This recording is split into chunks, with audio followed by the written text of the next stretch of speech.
जय श्री श्री वैष्णव ठाकुर की जय। जगत गुरु शिल प्रभुपाद महाराज की जय।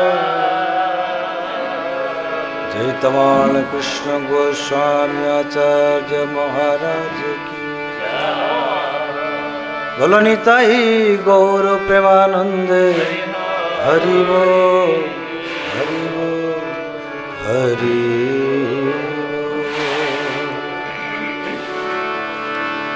आइए बार करुणा कर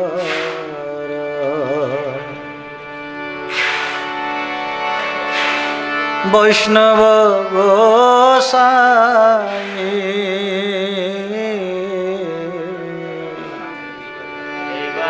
बार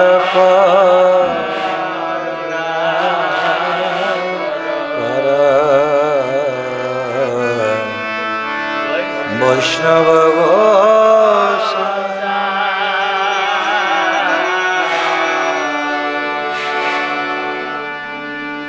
पतित पावन तोमार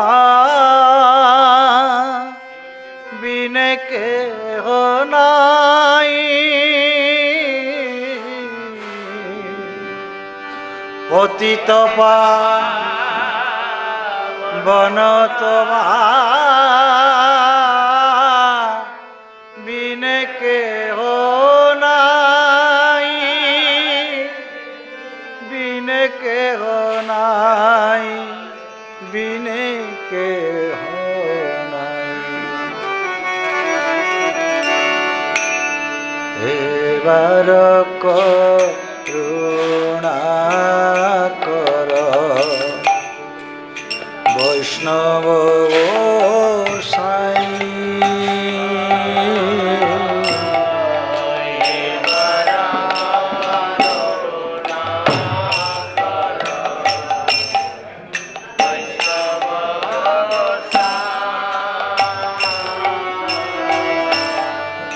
एबार करुणा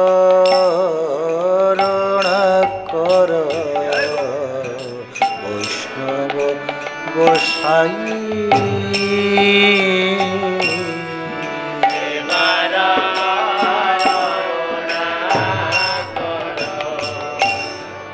वैष्णव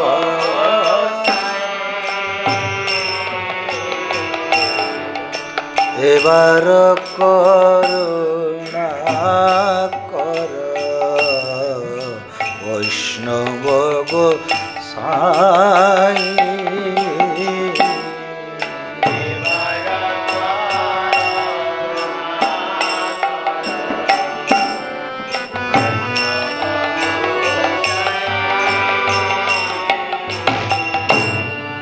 पतित पावन तोमार बिने के हो नाई।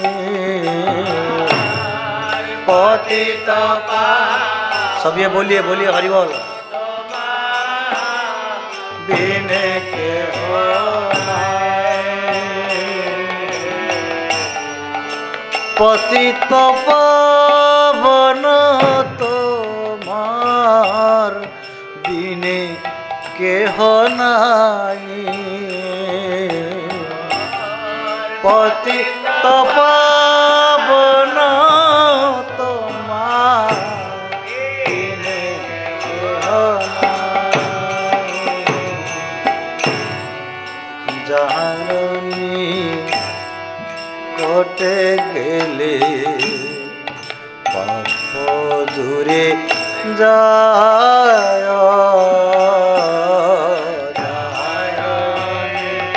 কটে পাপ দূরে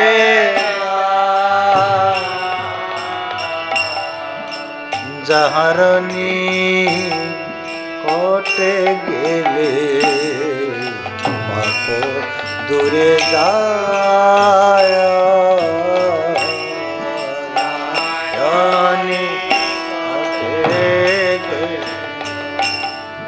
পাপ দূরে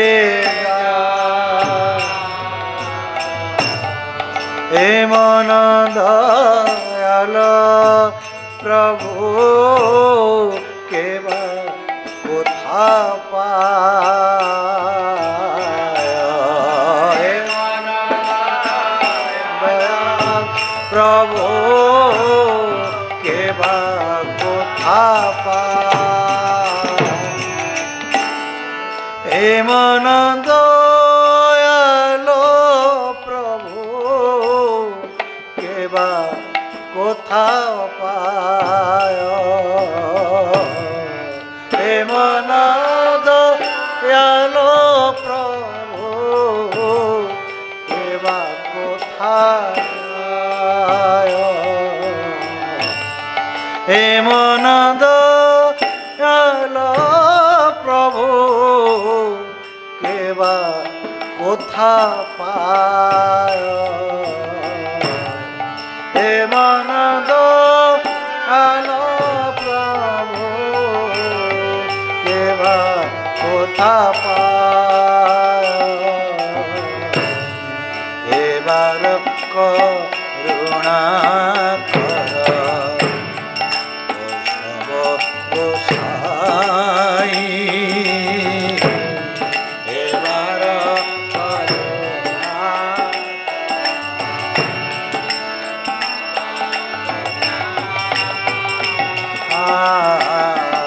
এবার করুণা কর বৈষ্ণব গোসাই, এবার বৈষ্ণব গোসাই, পতিত পাবন তোমার বিনে কেহ নাই, পতিত পাবন তোমার বিনে কেহ নাই, পতিত পাবন তোমার বিনে কেহ নাই, পতিত পাবন তোমার বিনে কেহ নাই,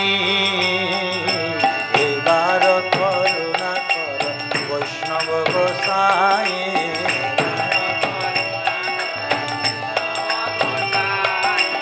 এবার করুণা কর গুরু গোসাই, এবার করুণা কর গুরু গোসাই, এবার করুণা কর প্রভুপাদ গোসাই, এবার করুণা কর প্রভুপাদ গোসাই, তুম বিনা কে দয়ালু জগত সংসাই, তুম বিনা কে দয়ালু, আরে পতিত পাবন তোমার বিনে কেহ নাই,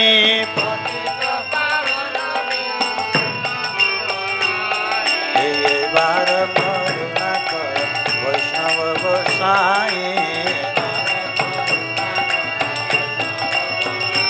জয় বৈষ্ণব ঠাকুর, জয় বৈষ্ণব ঠাকুর, বৈষ্ণব ঠাকুর শিল প্রভুপাদ, জয় বৈষ্ণব ঠাকুর, বৈষ্ণব ঠাকুর শিল প্রভু, গঙ্গার পরশ হইলে পশ্চাতে পাওন,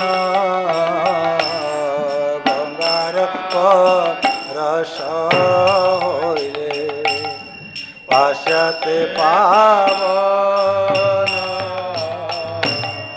গঙ্গার পরশ হইলে পশ্চাতে পাবন, গঙ্গার পশ্চাতে দর্শনে পবিত্র কর এই তোমার গুণ, দর্শনে পবিত্র কর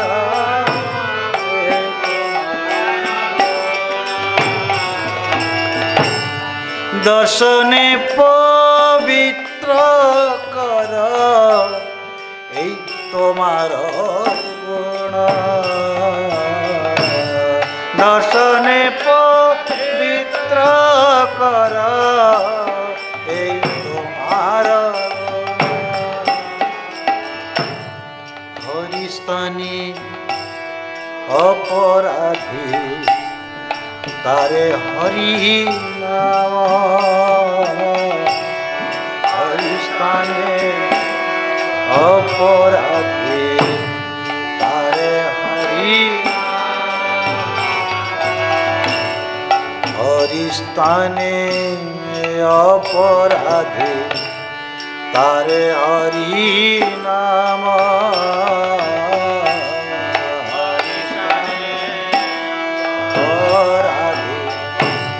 তারে হরি নাম তোমার স্থানে অপরাধে নাহি পরিত্রাণ তোমার স্থানে নাহি পরিত্রাণ তোমার স্থানে অপরাধে নাহি পরিত্রাণ তোমার স্থানে অপরাধে নাহি পরিত্রাণ এবার করুণা কর বৈষ্ণব গোসাই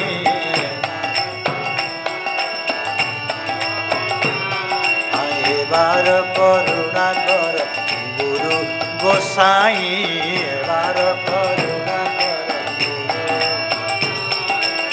পতিত পাবন দিনে নাই পতিত পাবন তোমা বিনে কেহ পতিত পাবন তোমা বিনে কেহ নাই পতিত পাবন তোমা বিনে কেহ নাই এবার করুণা কর বৈষ্ণব ঠাকুর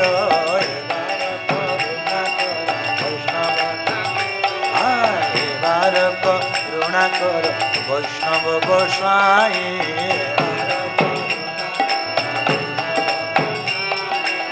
পতিত পাবন তোমার বিনে কেহ নাই পতিত পাবন পতিত পাবন তোমার বিনে কেহ নাই পতিত পাবন তোমার বিনে কেহ নাই এবার করুণা কর বৈষ্ণব গোসাই এবার করুণা কর বৈষ্ণব গোসাই জয় বৈষ্ণব ঠাকুর জয় বৈষ্ণব ঠাকুর জয় বৈষ্ণব ঠাকুর শিল প্রভুপাদ জয় বৈষ্ণব ঠাকুর জয় বৈষ্ণব ঠাকুর শিল প্রভু জয় বৈষ্ণব ঠাকুর জয় বৈষ্ণব ঠাকুর জয় বৈষ্ণব ঠাকুর শিল প্রভুপাদ ভয়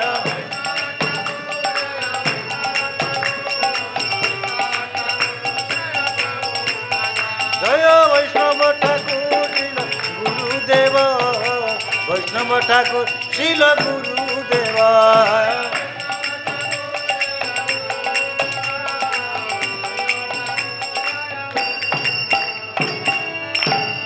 তোমার হৃদয়ে সদা গোবিন্দ বিশ্রাম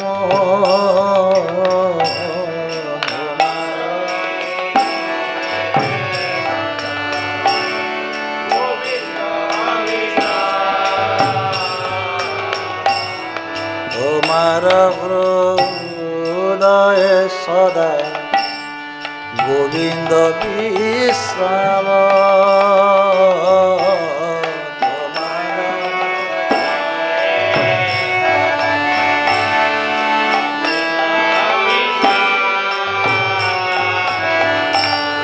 गोविंद कहे नाम वैष्णव परायण गोविंद कहे नाम वैष्णव परायण गोविंद कहे नाम वैष्णव परायण गोविंद कहे नाम वैष्णव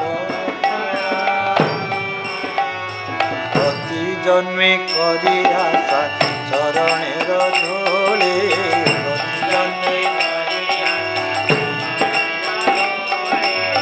प्रति जन्मे करी आशा चरणेर धूली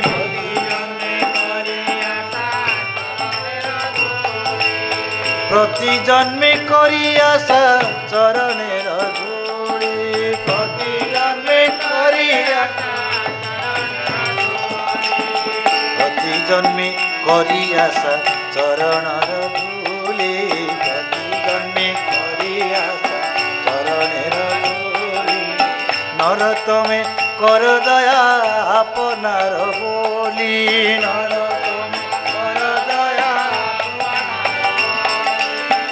नर तमे कर दया आपनार बोली नर तमे कर दया आपनार बोली एबार करुणा कर वैष्णव गोसाई वैष्णव गोसाई एबार करुणा कर वैष्णव गोसाई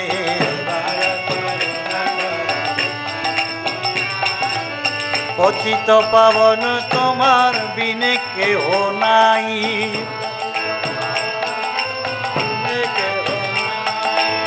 पतित पावन तोमार बिने केह नाई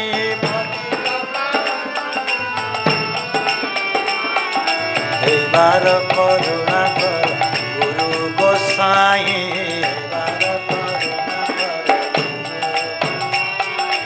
एबार करुणा कर प्रभु गोसाई एबार करुणा कर प्रभु गोसाई पतित पावन तोमार बिने केह नाई पतित पावन तोमार बिने केह नाई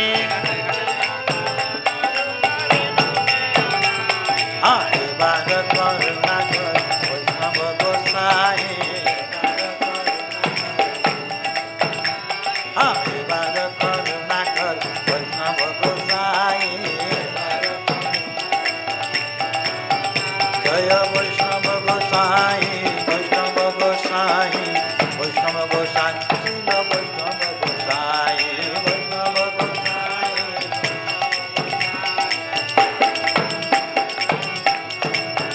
जय वैष्णव आचार्य शिल प्रभुपाद वैष्णव आचार्य शिल प्रभुपाद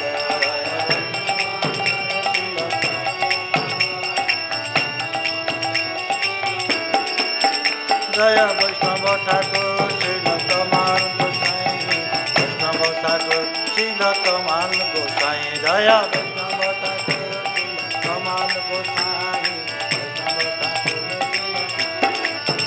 जय जय प्रभुपाद प्रभुपाद प्रभुपाद प्रभुपाद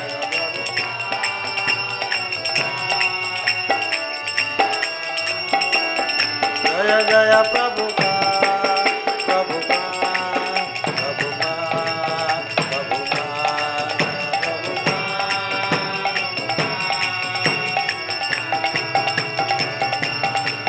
नमो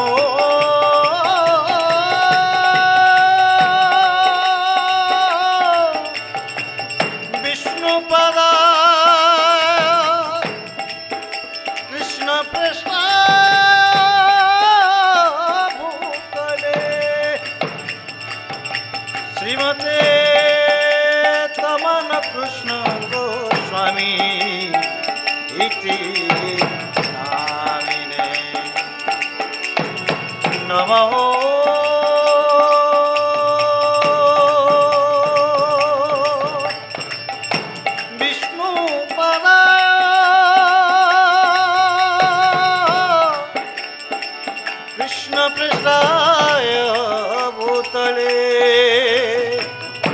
श्रीमते भक्ति-वेदांत स्वामी नामिने नमो विष्णुपादाय भक्ति-गौर नारायण स्वामी नामिने नमस्ते सरस्वती देवी गौरवाणी प्रचारिणे निर्विशेष शून्यवादी पाश्चात्य देशे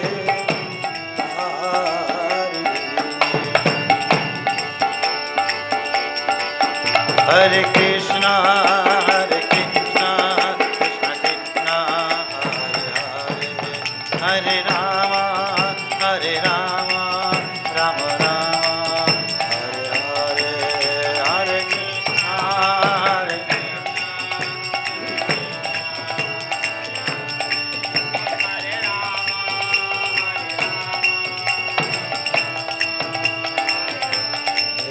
हरे Krishna Krishna Krishna Hare Hare Hare Ram Ram Ram Hare Hare Hare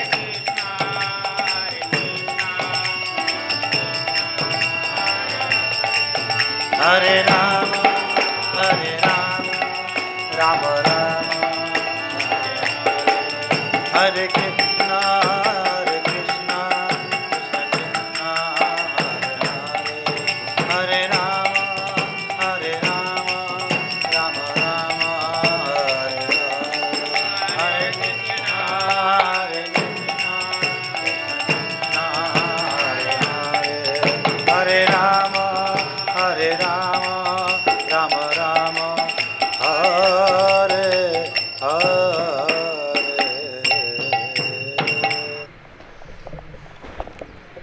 Srila Tamal Krishna Goswami was extremely dear to Srila Prabhupada.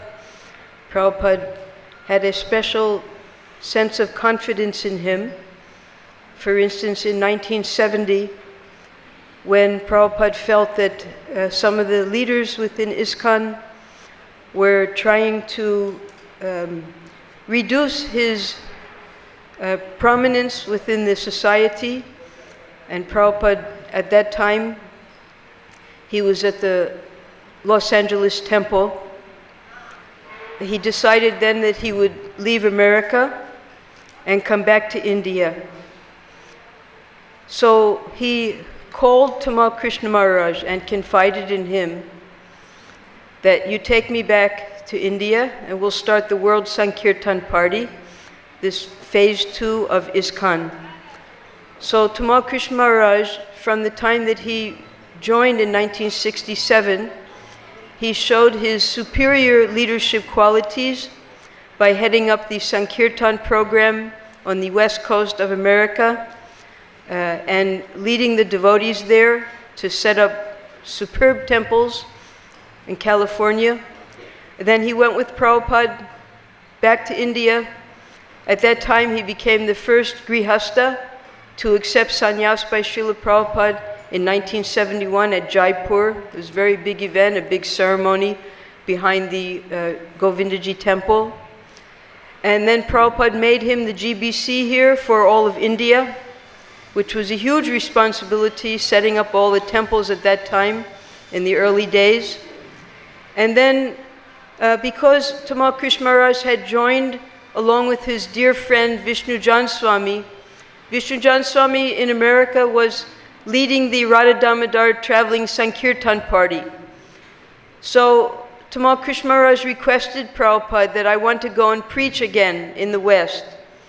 So he left India in 1974, and he then made the Radha Damodar party from one bus I think by the time he was finished, there were 40 buses of brahmacharis traveling all over America, collecting more and more and more devotees, making preaching centers, going to the universities, and distributing unlimited number of books.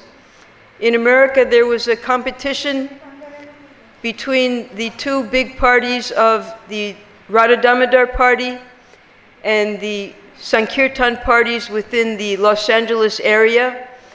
And Prabhupada once mentioned that Tamal Krishna Maharaj must be successful, he must win, otherwise he won't be able to live. So, everything that he did was superb. And because of this marvelous preaching he was doing, he would visit all the temples, and like a magnet, wherever he went, the brahmacharis would want to go with him. So he was cleaning out all of the temples of the brahmacharis.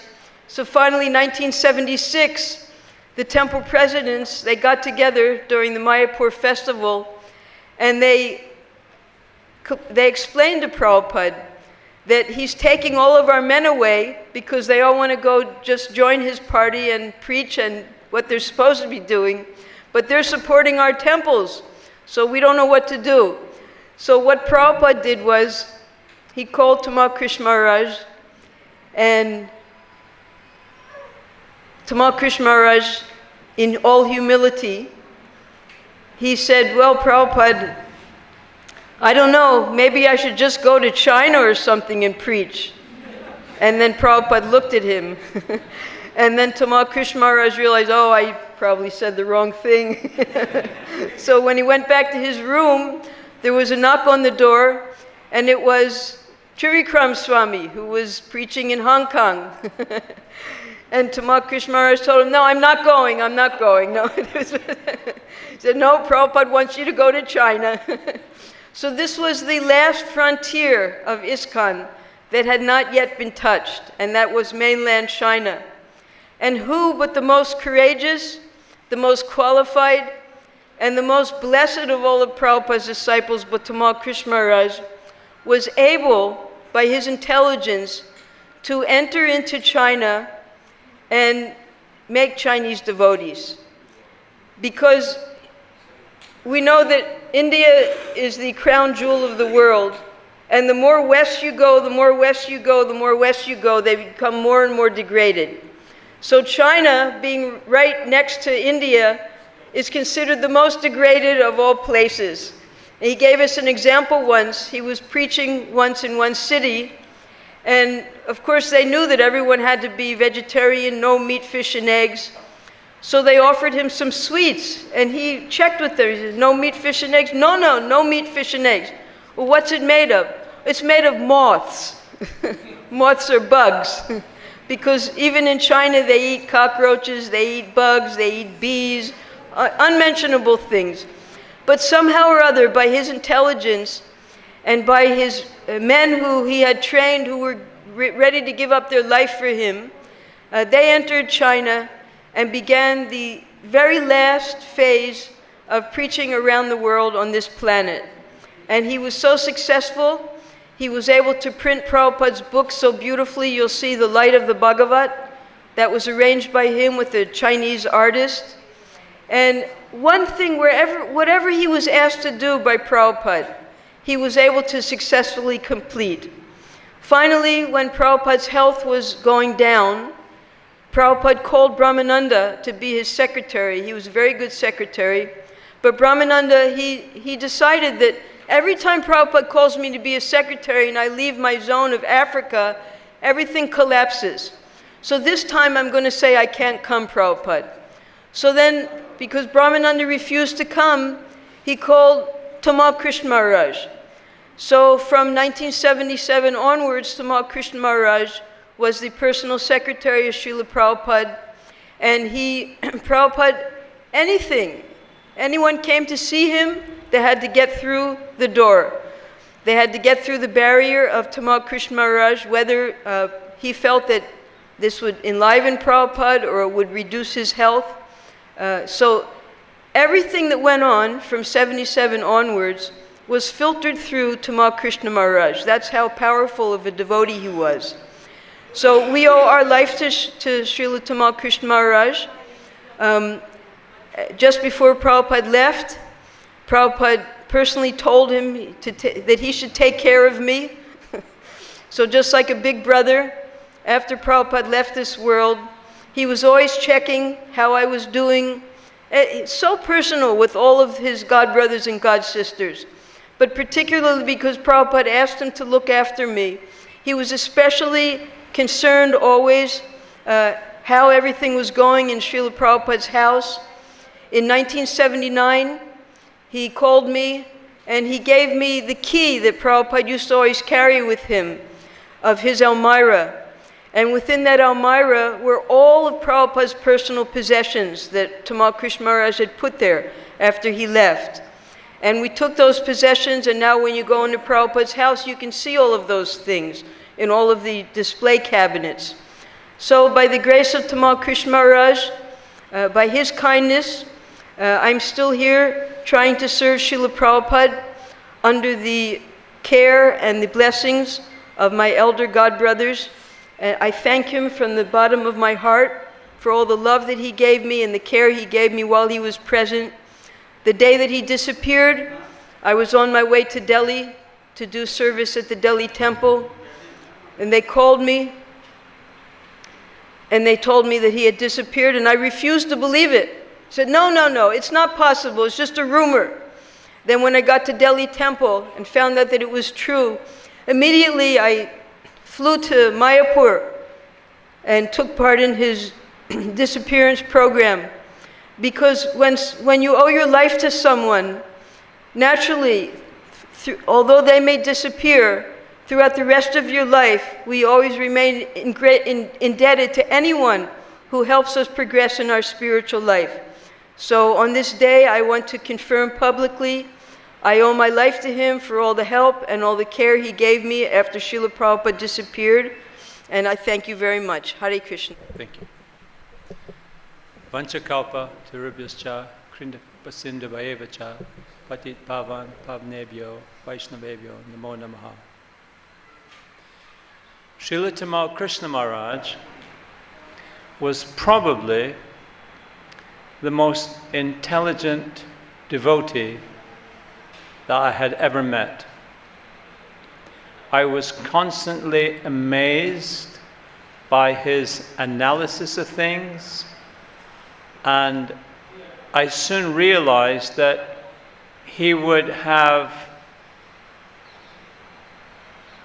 a hopeful outcome that he would analyze, but often this wasn't possible because he had other GBC members with other plans and so on. There was various groups and various factions.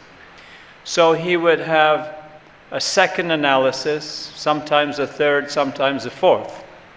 So he would argue strongly, supported by his those other GBC members who thought similarly, and as expected, someone would raise objection. Well, what about this?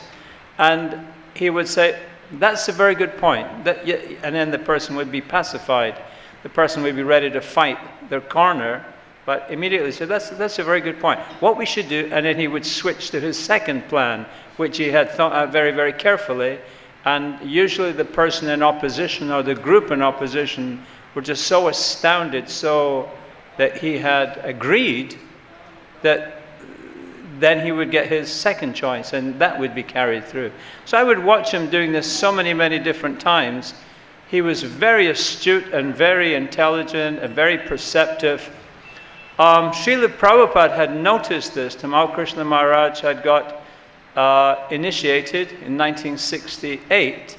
In 1969, they opened the Lasyaniga temple, and Prabhupada was there, and he said that Dayananda, who had his wife there, Nandarani, that he should be the president. And he described all the presidential duties. And Madhuvisa, Maharaj, Madhuvisa, he would be the treasurer, and Prabhupada described the roles and the functions of the president. As Deva Shakti had said, Tamal Krishna Maharaj was excelling in traveling Sankirtan. So up in San Francisco, there was a Sankirtan party, book distribution party, and Tamal Krishna Maharaj had arranged a vehicle to travel down to Los Angeles to see Srila Prabhupada. They had stopped in various places on the way. There was a party of brahmacharis, and they were distributing books on the way. So when he came, he gave his report to Srila Prabhupada that so many books had been distributed. Of all the different projects in ISKCON that are in existence, Srila Prabhupada personally inaugurated and described and encouraged these different programs. But of all of the programs in ISKCON, all of the different temples, the schools, so many things, the thing that was dearmost to Srila Prabhupada's heart was book distribution. So Devi Shakti Mataji, she's such a heroic devotee. Every day I listen for the Sankirtan scores and matchless gifts, 500. I go, wow, just every day, just amazing, amazing. So Srila Prabhupada, this really enthused Srila Prabhupada. Because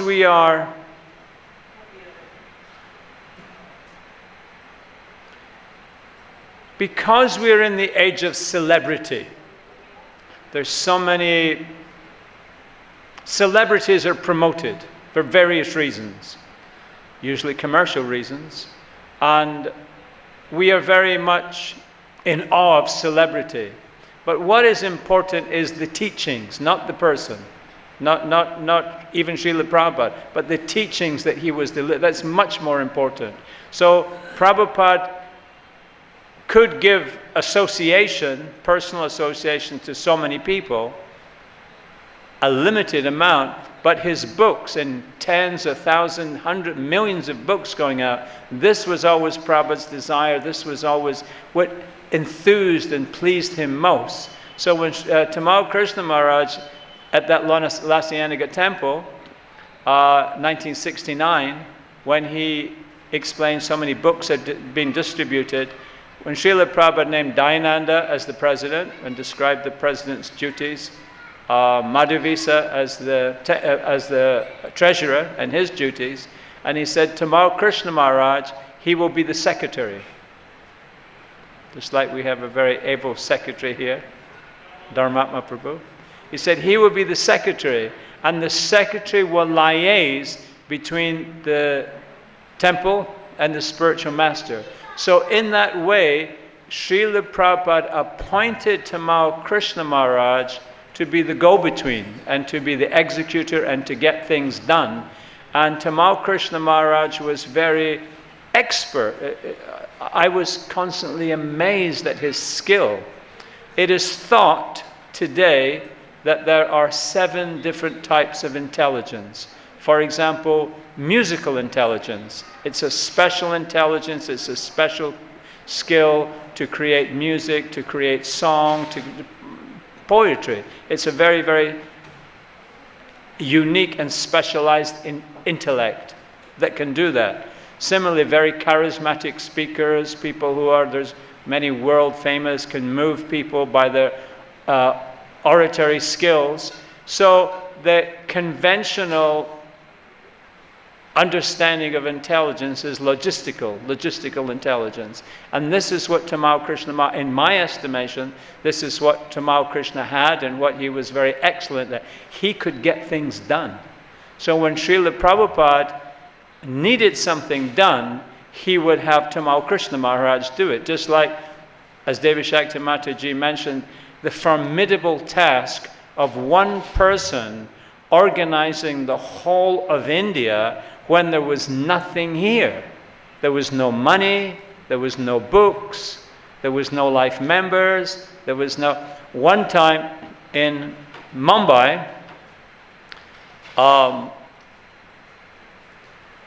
Juhu was being built, and Srila Tamal Krishna Maharaj, he appealed to Srila Prabhupada. He said, Srila Prabhupada, he said, we need to find someone to be the temple president.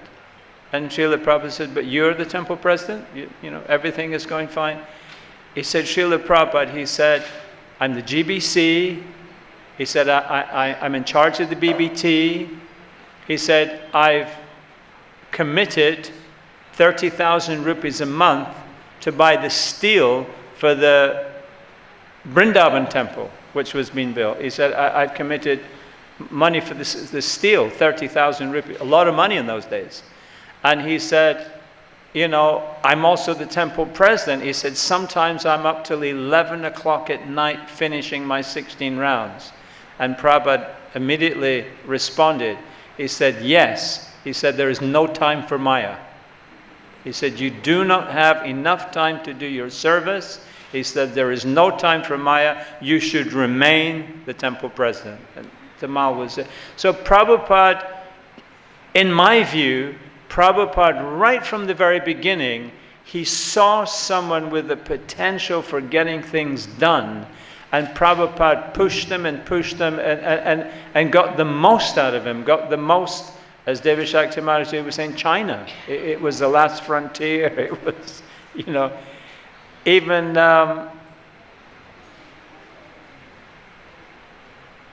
Narasimha Maharaj, the Scottish Narasimha Maharaj, he explained to me, he said, like in Thailand, he said, if you speak to a Western person, if you speak to a Hindu, you said, you know, where is your Atma? It's in your heart. It's within you. That's where the Atma is, the soul.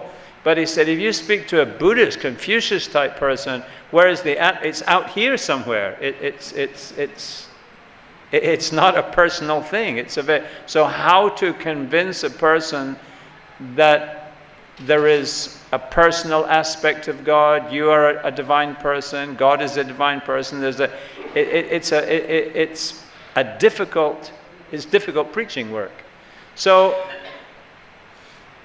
the way it worked out, there was a particular lila, but Srila Tamal Krishna Maharaj, he was just very excellent, just like Vishnu Janan Swami, who had one vehicle. I think it was 13 vehicles they ended up with. It could have been 40. 40 is a good 40 vehicles.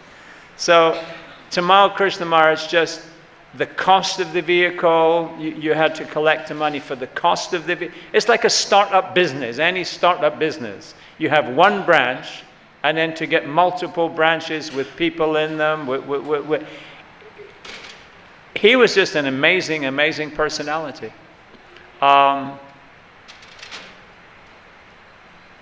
When he was studying in Oxford, they asked me to speak. One year they asked me to be the main speaker, to do a thing on Srila Prabhupada's Disappearance Day. And I had been here at the time, and I had spoken on it so many times, but always I want to speak something interesting, something gives people some information they don't know, not just the same old thing. And so I was thinking, how can I present this in such a way that will be of interest to people? So I was musing over the whole series of events and thinking, and as I was thinking about it, I realized that there was a cloud on the horizon, in that some people, for some reasons, they were unhappy with Tamal Krishna Maharaj and the circumstances of Srila Prabhupada leaving his body and so on. And so I thought this has to be addressed. And Tamal Krishna was in Cambridge. He just was staying there. We didn't see much of him. So I had my wife, she died, but I had her call Tamal Krishna. So she got through to the house and he said, this is Smara's wife. Can I speak to? So Tamal said, yes, what is it, Mata? She said, Maharaj, would you like to come and give the talk on Srila Prabhupada's, Disappearance Day? He said, I was speaking to Shivaram Maharaj, and I understand that Smara's given the talk, and Smara speaks nicely, and he should speak more, and I'm very happy for him to speak. She says, well, he's sitting right here beside me, and he wondered, would you like to go? He said, oh, I would be very, very, very happy to do so. So he came and he gave a nice talk on Srila Prabhupada's, and then they had me speak next, and I said, look, I have to go. I was in law school at the time. I said, I've got a class. I'll speak for 10 minutes. And I said that Srila Tamal Krishna Maharaj is just amazing. He's an amazing, amazing person. And you really have to have worked alongside of him, to know just... I said he's like a Maharati. And I was just speaking so... And then I dissected the criticism against him. I went through it. It was like my first members of the jury. I went through the whole thing. And I completely destroyed the case against him. And then I had to go. I had to leave. So 3 days later, he called the house. He said, Smara, he said, I was looking for you. He said, I hope you don't mind. He said, I recorded what you said and I put it out on the internet, and it's really put oil on troubled waters. He said, because I said, well, the thing is, Maharaj, we have to be clear. I can't just defend you on any issue. And he started to laugh. He said, no, that's the point, because we've had our differences. And because it's known we've had our differences, people say, well, this is what Smara said. Really? He said, and he mentioned this other person, he said, had he said something, the exact same thing you said, they would say, well, of course he's going to say that. Well, what else? He said, but Smara's saying it. Well, and he said, it's really just quelled the whole situation. He said, I really, really want to thank you. I said, no, it's... So, next time, some months later, he was at the manor and moving around more freely, less in the spotlight. He seemed much, much more relaxed. And I told him, I said, Maharaj, I'm in school, I'm in law school, I'm studying, and I kind of run out of money. And so what I was going to do is go to Hong Kong and buy some paintings and sell them in the summer to get my fees, to get my... and I was wondering, could I stay at the temple? He said, Smara, he said, we really just got a couple of small apartments there. And I said, Maharaj, I said, I'm actually a very simple and a very austere person. I mean, I really sleep on the floor. I just would love to chant my rounds with devotees and take a little prasadam before I start going all to these Chinese businesses. He said, yeah, of course. So I flew to Delhi, I flew to Hong Kong. I went down to, I got the bus because there's an employee's bus, a cheap bus you can get. And I was just walking around the corner and I met some devotee I know from Canada. He said, hey, what are you doing here? I said, oh, I'm just going there. He said, I'm staying. He said, so he had a key and he went in. There was an old straw mat and the Scottish sannyasi was there. He said, share my room. I said, oh, Maharaj, I'm all jet lagged. I'm fine. So I was on this really broken mat, just sleeping on the floor outside in the hallway, and that was fine. So the Canadian devotee who had took me there, he said, this is the best temple in the world. He said, every day, he said, I get the Mahaprasadam plate. He said, they asked me to give all the classes and to do all. And I thought, well, that's great. He was making a little bit of, I thought, wow, that's really good. So when I went for the Guru Puja the next day, he'd sung the Guru Puja, then very piously, he'd be looking and admire, then they'd invite him to come, and he got the Maha plate, which I noticed he wasn't sharing with anyone. So this went on for a couple of days. And then they asked me about the third day, Prabhu, can we speak to you? And I thought, ooh, I'm in trouble. What have I done? And I'm trying to think, what have I done? And I couldn't think of anything. And they said, oh, Prabhu, here's some Maha Prasadam. And we have a life member who's a diamond dealer. And you can stay at his house. And I was thinking, what is... And then I knew what happened. So then I said, I really like it here. I'm a simple person. I want to stay here. When I see Tamal Krishna Maharaj, I'm going to tell him this is a wonderful temple with wonderful men. Oh, and there was just so much relief from the Indian temple president and the two main Chinese devotees. They were just, so then, just to really make 100% sure of my theory, this was all during Guru Puja, I went back out, and then it was, and then the devotee had again sung the Guru Puja, and he was looking very piously, admiring the day, and then nothing. So then he went, and the pots were empty. There was no plates. There was no maha. And I said to him, I said, you know what's happened, don't you? He said, no, what's happening? I said, you stole my thunder. I said, when you came, they thought it was me, because Tamal had said, look, Smarahari's coming, make sure you take good care of him, make sure you... And then you came in, and then you've been getting all this VIP treatment. They don't know who I am. I'm sleeping on the old mat. And they thought, oh my goodness. And then when I told Prashinga Maharaj, he was laughing and laughing. He said, what happened, Smara? He said, in the rainy season, he said, Naresh came for a BBT meeting, and they were supposed to have a car for him. And there was no car, and just getting it, he got soaking wet, and he was really shouting at Tamal, I'm coming for a meeting, and this and this. And Tamal had told the president, he was very angry with him because Tamal had been embarrassed. He said, if this ever happens again, you're going back to wherever he came from, you're doing life members. And then so when it happened to me, it was just...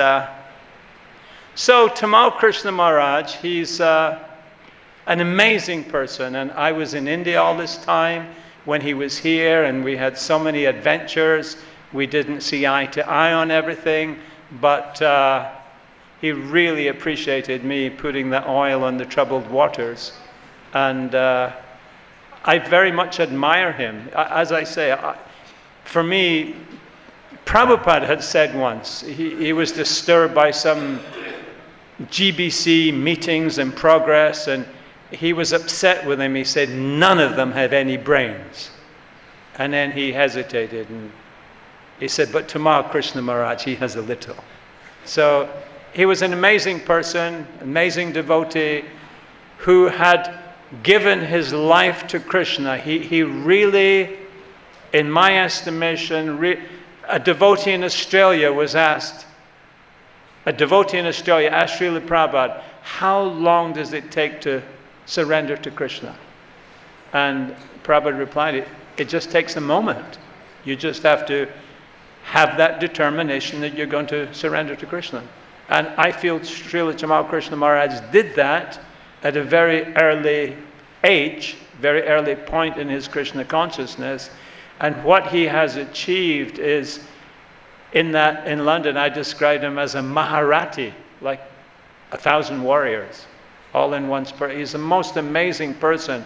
And you, his followers, are most fortunate in that you have this sadhu, you have this great role model for you to follow in. So there's absolutely no excuse for any of you not to give 108% of your effort in order to try to follow in his footsteps and do one tiny portion of the service for ISKCON that he has done. There's absolutely no excuse, because he was a shining example of surrender and attainment like no one else I have ever met. And it was a privilege and an honor to see that level of him using what he had to spread Lord Chaitanya's Sankirtan movement. Hare Krishna.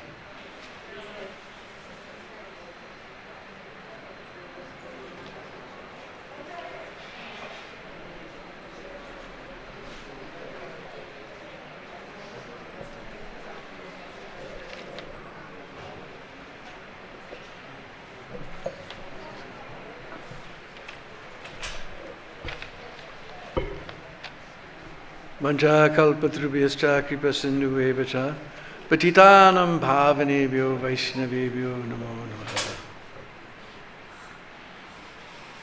So I think, as everybody will say, that we were all awestruck when we saw Tamal Krishna Maharaj. So we're all gathered here today. This is the first day of the bright month of Falgun, the month that our Lord Sri Chaitanya Mahaprabhu appeared in. We're sitting in Sri Vrindavan Dham, where Lord Krishna's pastimes are still going on for those who have the eyes to see them. In that Vrindavan Dham, we're sitting in Raman Reti, where Krishna and Balaram would sport with the cowherd boys. In one corner of Raman Reti, a pure devotee saw a piece of land and said, "Let there be a temple and devotional service to the Lord." And beautiful Krishna and Balaram temple has appeared. We're sitting in the Balaram hall of that place. So it's very auspicious. And we're gathered here to celebrate Disappearance Day of our very dear godbrother, His Holiness Tamal Krishna Goswami Maharaj. And as everybody will say, the magnitude of his service is unparalleled. Tamal Krishna was he was the commander-in-chief of Prabhupada's Sankirtan army. And as everyone will say, will tell about how whatever couldn't be done by anybody else, Tamal Krishna could do it. And we just heard how he sent him to China, which was, as we heard, that was the last frontier. And every year except for this year, we see hundreds of Chinese devotees coming to Mayapur, coming to Vrindavan, all by his great efforts. Myself, I didn't have so much association, but I relish whatever tiny association I had with him. I was way up in the northwest corner of America in a place called Portland, Oregon. And Tamal and Vishnujan, they used to always come there because they were very kind upon me. And I was one of the few temples, as we heard, he sometimes controversial. That's why Prabhupada sent him off to China. But he was famous for somehow or other devotees would disappear after the buses would leave. So he wasn't welcome in any temple, but even he stole temple devotees, even devotees left with him from our temple. We were just so happy to have the wonderful association of His Holiness and His Holiness Vishnujan Maharaj. That he was always welcome to come there. He would come there.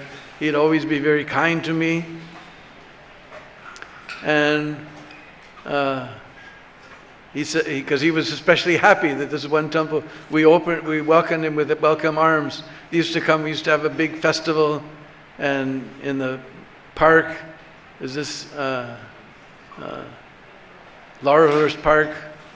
In fact, Vyasaki's book, all about Tamal Krishna and Vishnujan and Jayananda, starts at our festival in the park, Pushpabhisheka festival. So they would bring their Radha Damodar there, we make a big flower palace, and Portland is the rose city. We would throw roses, petals all over the beautiful, we make a rose palace for Radha Damodar, and then we'd have bags and bags of rose petals, and everybody would throw roses over Radha Damodar. The whole area would be scented. So they would always come every year for that festival. And somehow Tamal was just very kind to me. And I remember when he came here to Vrindavan, he got that we just had a nice breakfast in his bhajan kutir there. And Smarhari was mentioning how he had so many departments of knowledge. One of those was even eating. There's a department of knowledge for eating. We would sit there and he'd be amazed. He would tell us, now you have to eat this first, then this one comes next. I still don't know all these things. But he knew that you have to take the bitter first, then you take this one, then you take that one, then you take the sukta, then you take this, and you take that. He would know everything. And we would sit there. He would so kindly always invite us to come and sit with him.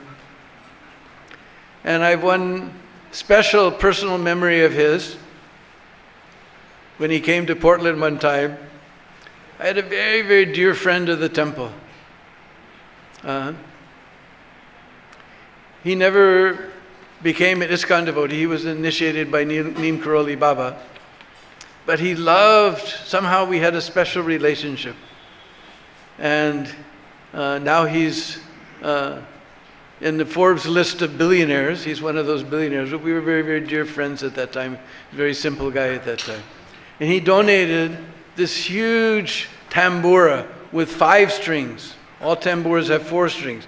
Ding, ding, ding, ding, ding, ding, ding, ding, ding, ding. But this one was from Ricky Ram, where George Harrison used to buy his instruments. And it was huge and had such a rich tone. It had 5 strings.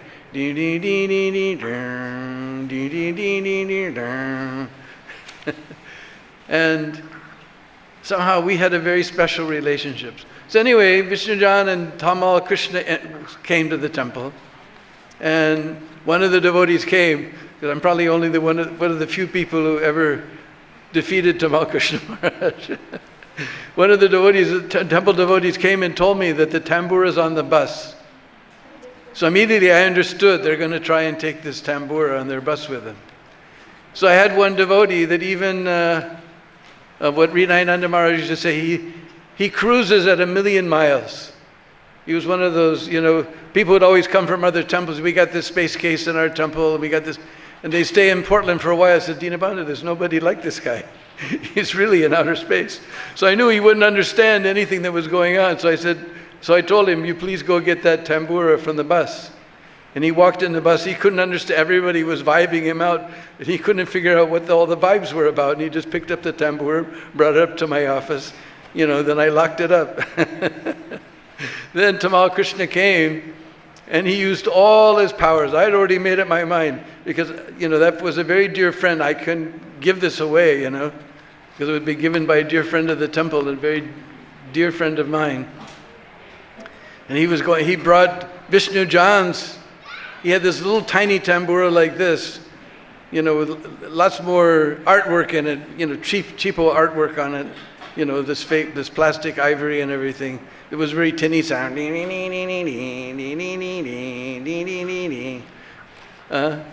Somehow he was going on, this is empowered by Nard Muni, this, that, whatever. He said, if your tambura stays here, only the people of Portland will see it. Now it will be seen all over the world somehow or other.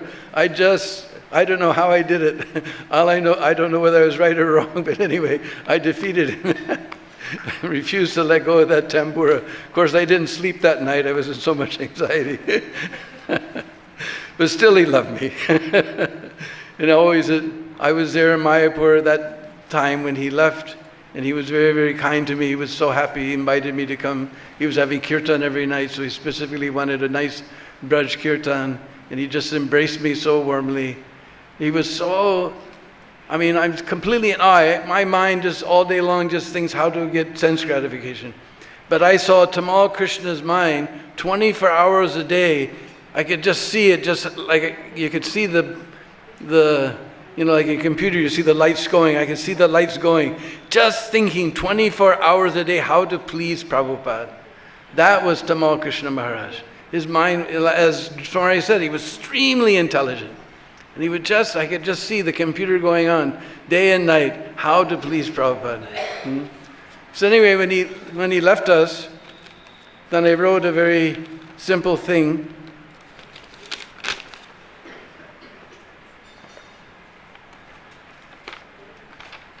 So every year I present it before the pleasure of the Vaishnavas.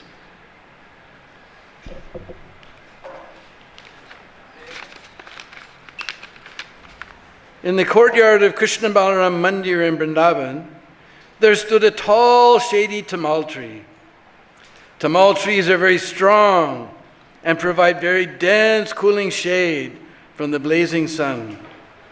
It stood there for years, decorating one corner of the temple courtyard. And no one could ever imagine such a wonderful tree would leave us. But one day, unexpectedly, he left. Some of you may not know, you see now that new fresh leaves are coming. And I was just reading in Lalita Madhav, Rupa Goswami describes Krishna's touch as like a freshly grown tamal leaf. So you want to know something about Krishna's touch, you go there in the courtyard, fresh leaves are coming. You touch it. So that one day it just dried up and it completely fell over one day. You can see there's a crack on the sitting place around it. There's a crack there where it fell over. And then now another one has become glorious and nobody knows that it's not the original. Originally that tamal tree was small and not so beautiful. The architect planned to cut him down as he was in the way of laying out the temple. Srila Prabhupada intervened and saved that tamal tree. In the same way, Srila Prabhupada found one unkempt fellow living in a tree and saved him from being cut down by the onslaught of Maya. Just as Prabhupada had protected the Tamal tree in the courtyard, and it grew into a lovely tree loved by all, Prabhupada protected this Tamal, and he grew into a wonderful devotee, respected by all. Tamal trees are very strong and can weather all types of difficult conditions. So our Tamal was very strong, and Srila Prabhupada used his services in the most difficult situations. The Tamal tree is famous for its very dense foliage. Our Tamal was in the same way filled with unlimited amounts of knowledge of Krishna. Those dense leaves of the Tamal tree provide pleasing shade for all from the summer sun. So our Tamal, filled with full devotion for Srila Prabhupada, gave soothing shelter to many souls from the blazing sun of material existence. The wood of the Tamal tree is extremely hard and difficult to cut, but the leaves of the Tamal tree are especially smooth and soft. Krishna's soft fingers are called palav, meaning soft, newly grown leaves. I once showed the soft, newly grown leaves of the Tamal tree to Umapati Swami. He remarked that in the very old days on 26 Second Avenue, Srila Prabhupada had to show them how to put on tilak. His soft, delicate fingers running up their foreheads felt just like that of the Tamal leaf. Our Tamal was also extremely firm in his service to Srila Prabhupada, and was very stern in keeping others in Prabhupada's line. But still, he was very soft and caring for all the devotees around him. In the beginning of the hot season, the Tamal tree becomes filled with thousands and thousands of small yellowish white bell-shaped flowers that exude a subtly sweet perfume. Especially early in the morning, you will find hundreds of humming bees attracted by the scent, bumbling here and there, extracting the nectar from those fragrant flowers. When the breeze blows, you can catch the fragrance, even in the Brahmachari ashram. Our Tamal scented the world with the sweet fragrance of Radha and Krishna's pastimes and the glory of Vrindavan. But unlike the Tamal tree, he did this in all seasons and all times.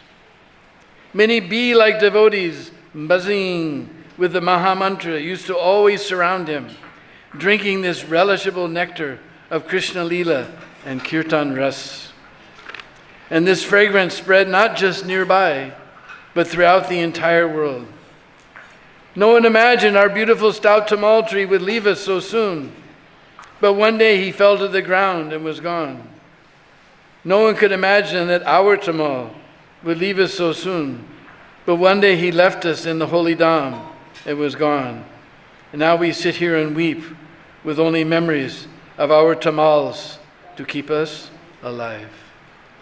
His Divine Grace, the Tamal Krishna Goswami Maharaj ki.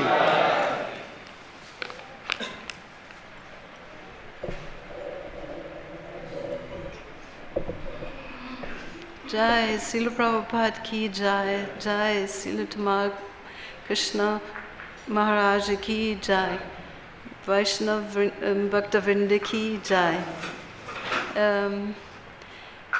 I got to know Tamal Krishna Maharaj. I joined in Australia, but later on when I came to Los Angeles, first for a very short time also to Dallas, Texas, which was later on his temple, and then in Los Angeles. In Los Angeles I was doing book distribution, and we always heard the glories of Tamal Krishna Maharaj's Radha Damodar party, and we had on our party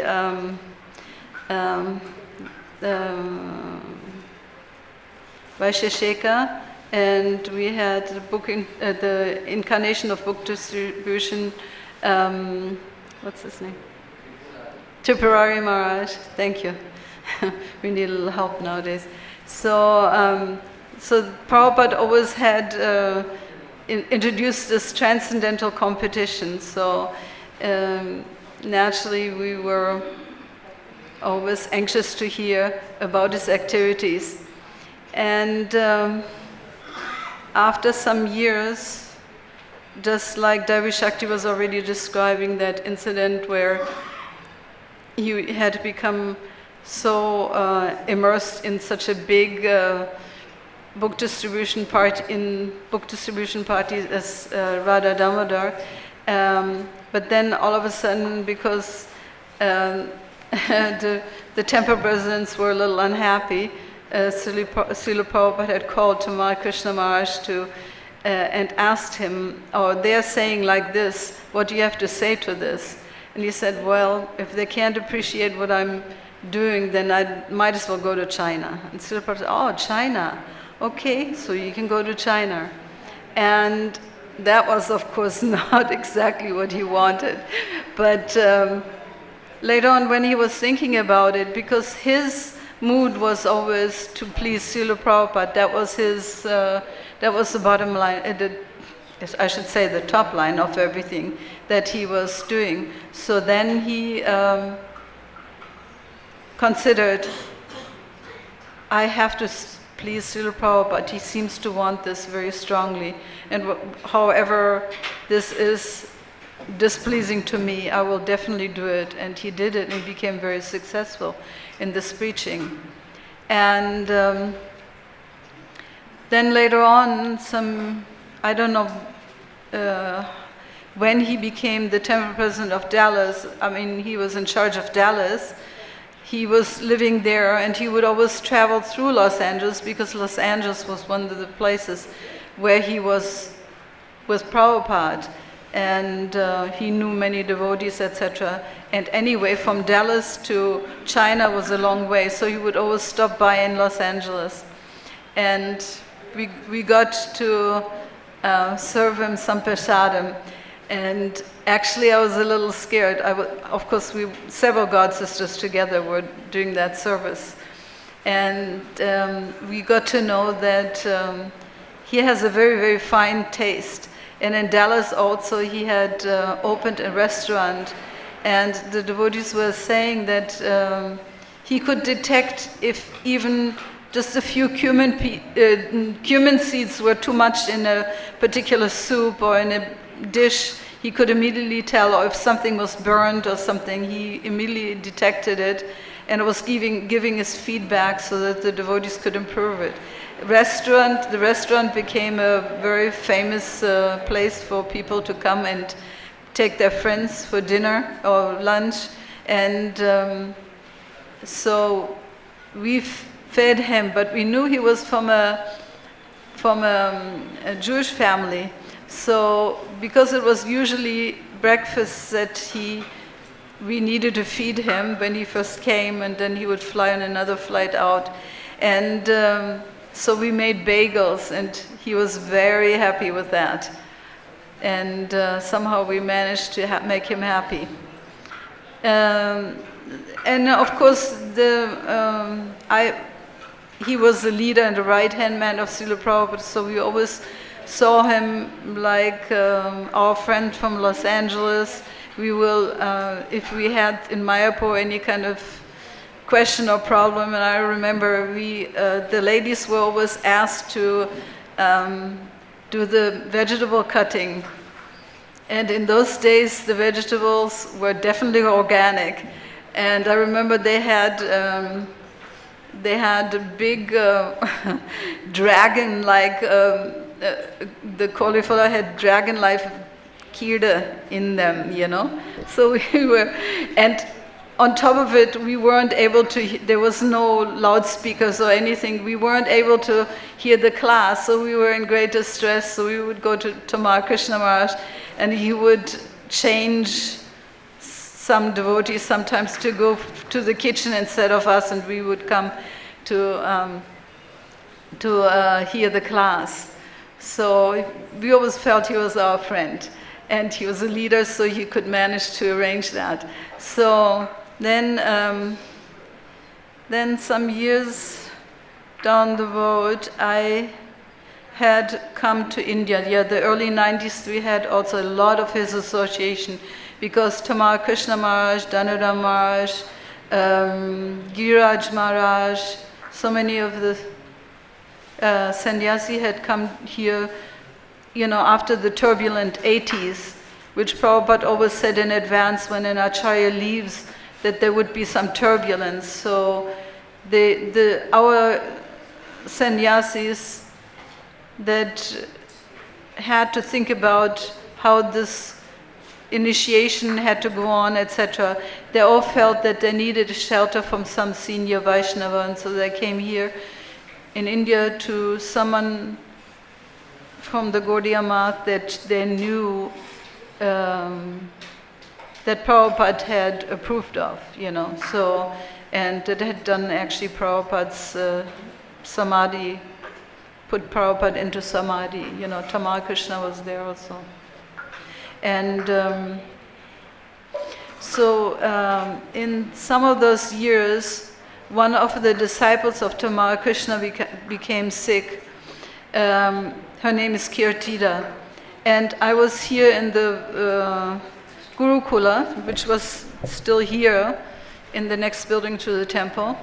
I had a little dispensary, and I was asked by Tamal Krishna Maharaj if I could take care of this devotee.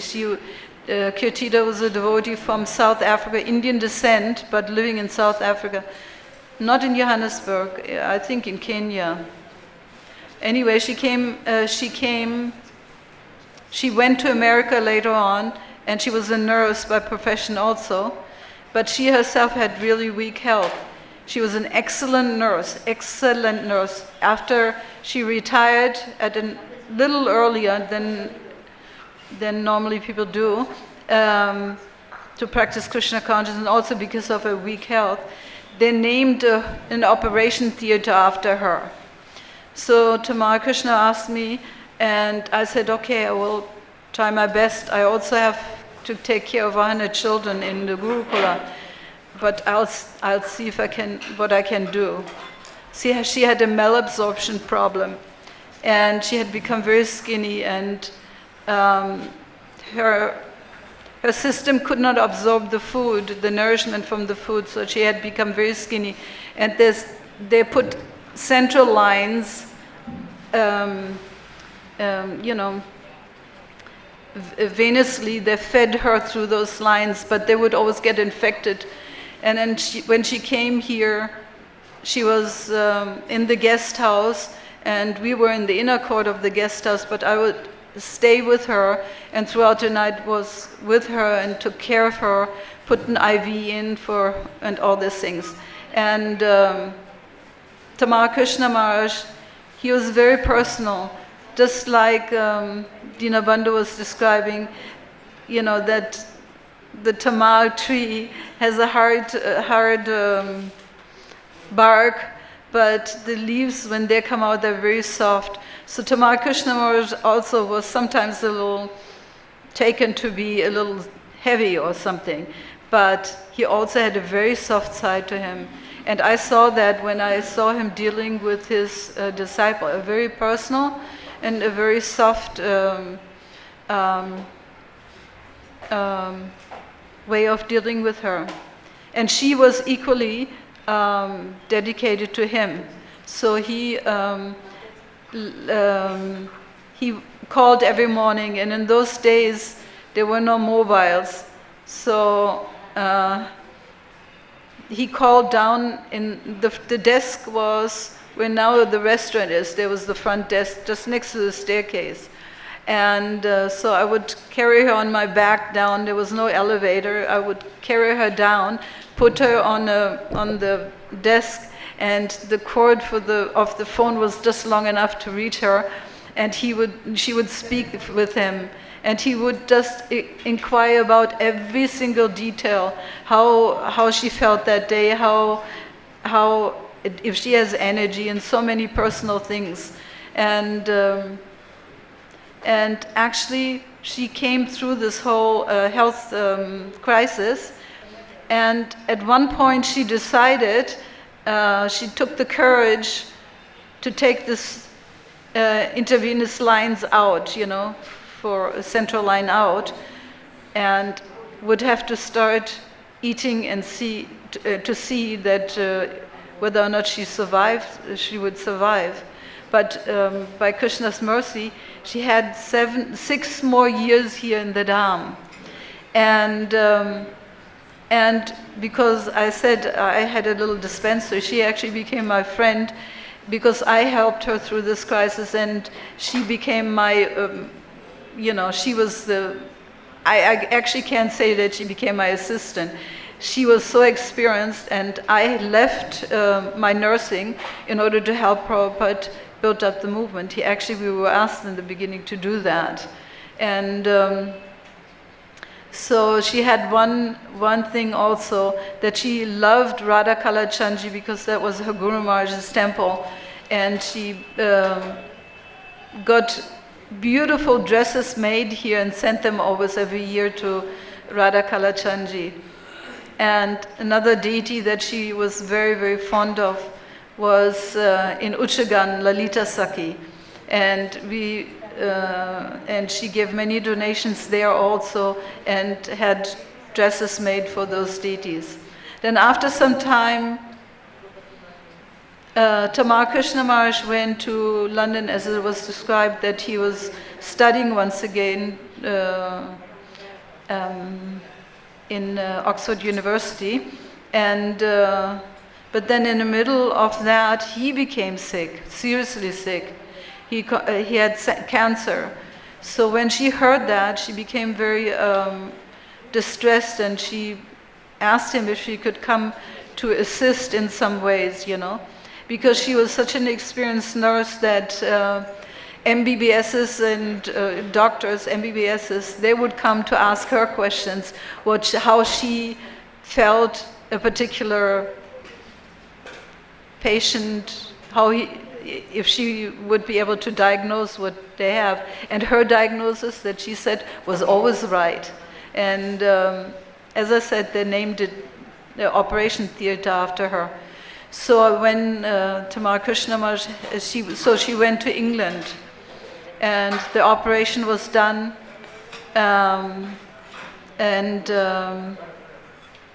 after the operation, he was not recovering properly. He had sharp pains in the operation area, and she immediately said, they have left some instrument in there. And so they had to do a second operation. She requested that a second operation should be done, and lo and behold, there was an instrument left in there, and they took it out, and then his recovery gradually was taking place. He was feeling better. Then once again, she became sick after some years. I don't know exactly what timings. The sequence is right, but the timings I don't know in between. And she was still in Vrindavan, and she had cancer this time, and also diagnosed as terminal. And so she was asking her Guru Maharaj, what should I do? I'm here in the Dham, and I really would like to be here. But in those days, we didn't have a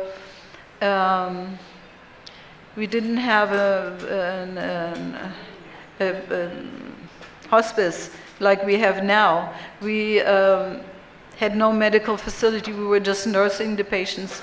Like I remember, we were nursing also God brother. I forget. Bhakti Bringa Govinda Maharaj was there, one of our god brothers. Buddhimanta, yeah.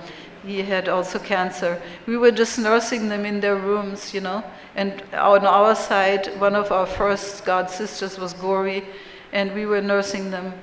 So she was saying, I would like to pass away, but I don't know if there's someone, everyone's so busy with their services, if there's someone that can nurse me.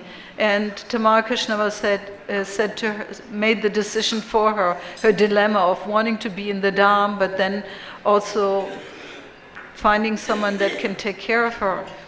And he said, actually, wherever Krishna is, there's the Dham. So you come back to Dallas where your friends are, and you pass away in Krishna consciousness by being surrounded by your friends that are taking care of you nicely, and I will be there for you also. And he was there till the end. And I heard an incident that he actually lifted her up. She had become so thin he lifted up like you pick up a child, and put her in that in the temple room in front of the Lord. She wanted to see Kalachandji once again, and I think in his presence she passed away. That's what I heard. And so I observed this whole relationship between guru and disciple, and it was very wonderful and astonishing to see the deep faith that she had in him to make even the most serious decision for her, that she was in, and her dedication to do whatever was needed to help him, serve him personally and like that. And I could tell that was very, that she was blessed to have a wonderful guru who was dedicated to his Guru Maharaj, and she herself did the same. And I'm sure her life was successful by that. So I wanted to pay my obeisances to His Holiness Tamal Krishna Maharaj, and he also helped me in many personal things. He was a very kind god brother, as was Giriraj Maharaj, and they were both very close friends. We used to have here in Vrindavan, we had actually, Giriraj is very, very astounding. Giriraj Maharaj had similarly a disciple. Her name is Archa Vigraha, and she also passed away here. And she built a house for where she would be at the end, but it would be given to her Guru Maharaj. And up on the top of that house was the the apartment of Giriraj Maharaj, and we had darshans all the time with wonderful Krishna Katha. And Tamal Krishna Maharaj had his darshans in his house here, and everyone knows that house is in that little gully behind the temple. So I feel very honored to have to be to remember His Holiness Tamal Krishna Maharaj and pray that he may and thank him for the fine example he has given in his dedication to his Guru Maharajas, and I think we can all take example from that and make our life successful. He had, just like I said, they had a need as a leader in those days when the devotees became all confused to approach the senior Vaishnava, Gauriya Vaishnava, and they did. But when that became a disruption in ISKCON, they made Giriraj Maharaj and Tamal Krishna Maharaj very firmly, without the GBC having to interfere, a decision to put aside their own personal needs and desires at that time, and follow the instructions of the GBC members to to go to the West and preach there again. So I thought that was very exemplary, also to take the GBC as the representatives of Srila Prabhupada when they were asked by who are their own god brothers and who are usually taken as equals. They could have been lightly about that instruction, but they took it very serious. In fact, before the GBC even said anything, they made the decision to do what is favorable for the mission of Srila Prabhupada. All glories to His Holiness Tamal Krishna Maharaj Ki Jai. Hare Krishna. I am thankful to all the devotees who are organizing this program and hearing so many wonderful pastimes of His Divine Grace Tamal Krishna Maharaj. Although I did not had much association, but I offer my respectful obeisances to him. Namaom Vishnupadaya Krishna Pristhaya Bhutale Srimate Tamal Krishna Goswami Niti Namine Namaom Vishnupadaya Krishna Pristhaya Bhutale Srimate Bhakti-Vedanta Swami Niti Namine Namaste Saraswati Deve Gauravani Pracharine Nirvishesha Shunyavadi Pashyatya Deshatarine Srila Tamal Krishna Goswami Maharaj ki jai. So, I was in US since 1971 and several times I did meet Tamal Krishna Maharaj, sometime in Vrindavan, sometime in USA. He will always ask, are you Srila Prabhupada's disciple? And out of shyness I would not say anything, but he was so fond of his god brothers and he will always respect them, love them.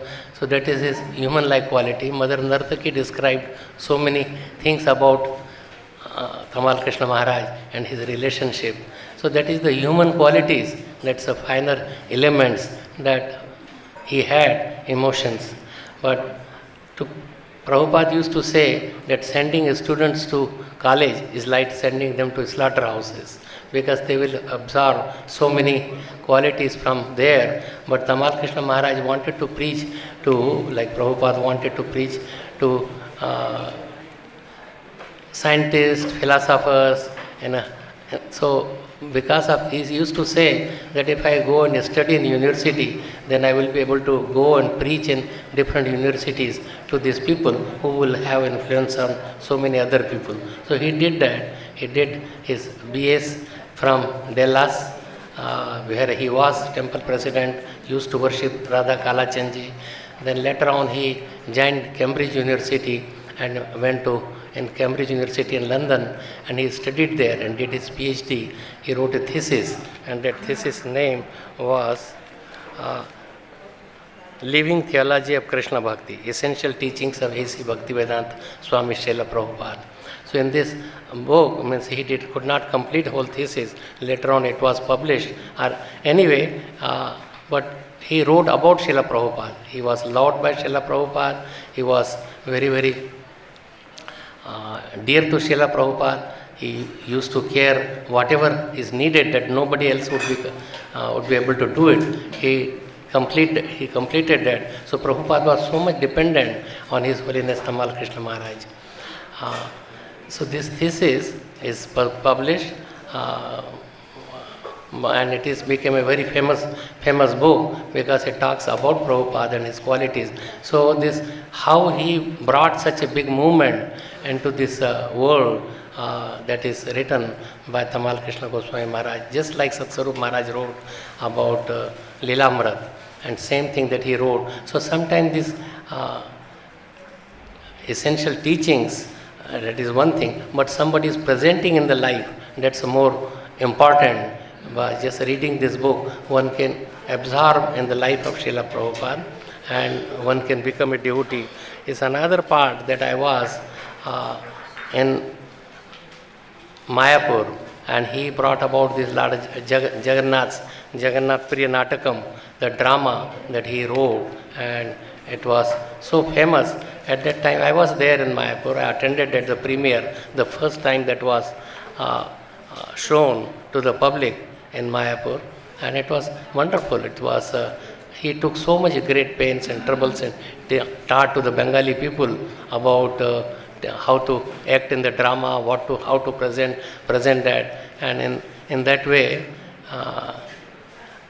that was shown and people liked it. There is a booklet also. My daughter read so many times, and she heard that each and every word of that Jagannath Priya Natak, that she remembers and she speaks and she tells about that.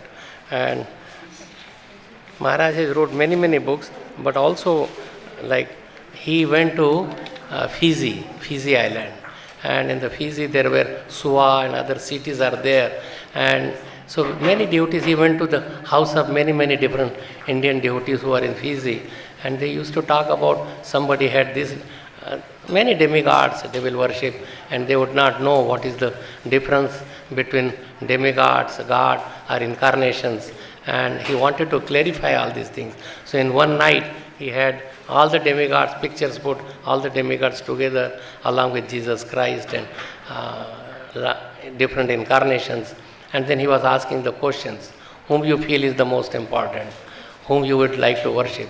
And then he explained everything. Means he always utilized. He never said that you don't know about, you are Hindus and you don't know about the religion. He never criticized anybody. So then he explained very logically, very scientifically. Means he was so expert, so much intelligent. And then by his intelligence and way of presentation, he presented that Lord Krishna should be worshipped, why he should be worshipped. So he gave all the demigods are just like directors, or they are not directors or administrators of the universal affairs. They are not God themselves. An expansion of Krishna. They expand, but they have a limited role. But Krishna is the original personality of Godhead. So in this way he taught it. And then many, means I went to Fiji myself and talked to many people. He has many disciples. Disciples are there. So they all admire him, they all remember him, to Tamal Krishna Goswami Maharaj. And another, he wrote, other than this drama, many other books also, like Servant of the Servant was written, he wrote about Srila Prabhupada. There was Transcendental Diary, there is Yoga for the 21st century. So there are many books, many literatures that he wrote, and I went to Dallas, my daughter lives there in Dallas, and he has such exalted his disciples there, and they are managing big temples. So he extended, like he taught by his practical example to his many disciples, and they are taking a big role. His Holiness Indradyumna Maharaj always talks about him. He learned many things from His Holiness Tamal Krishna Maharaj.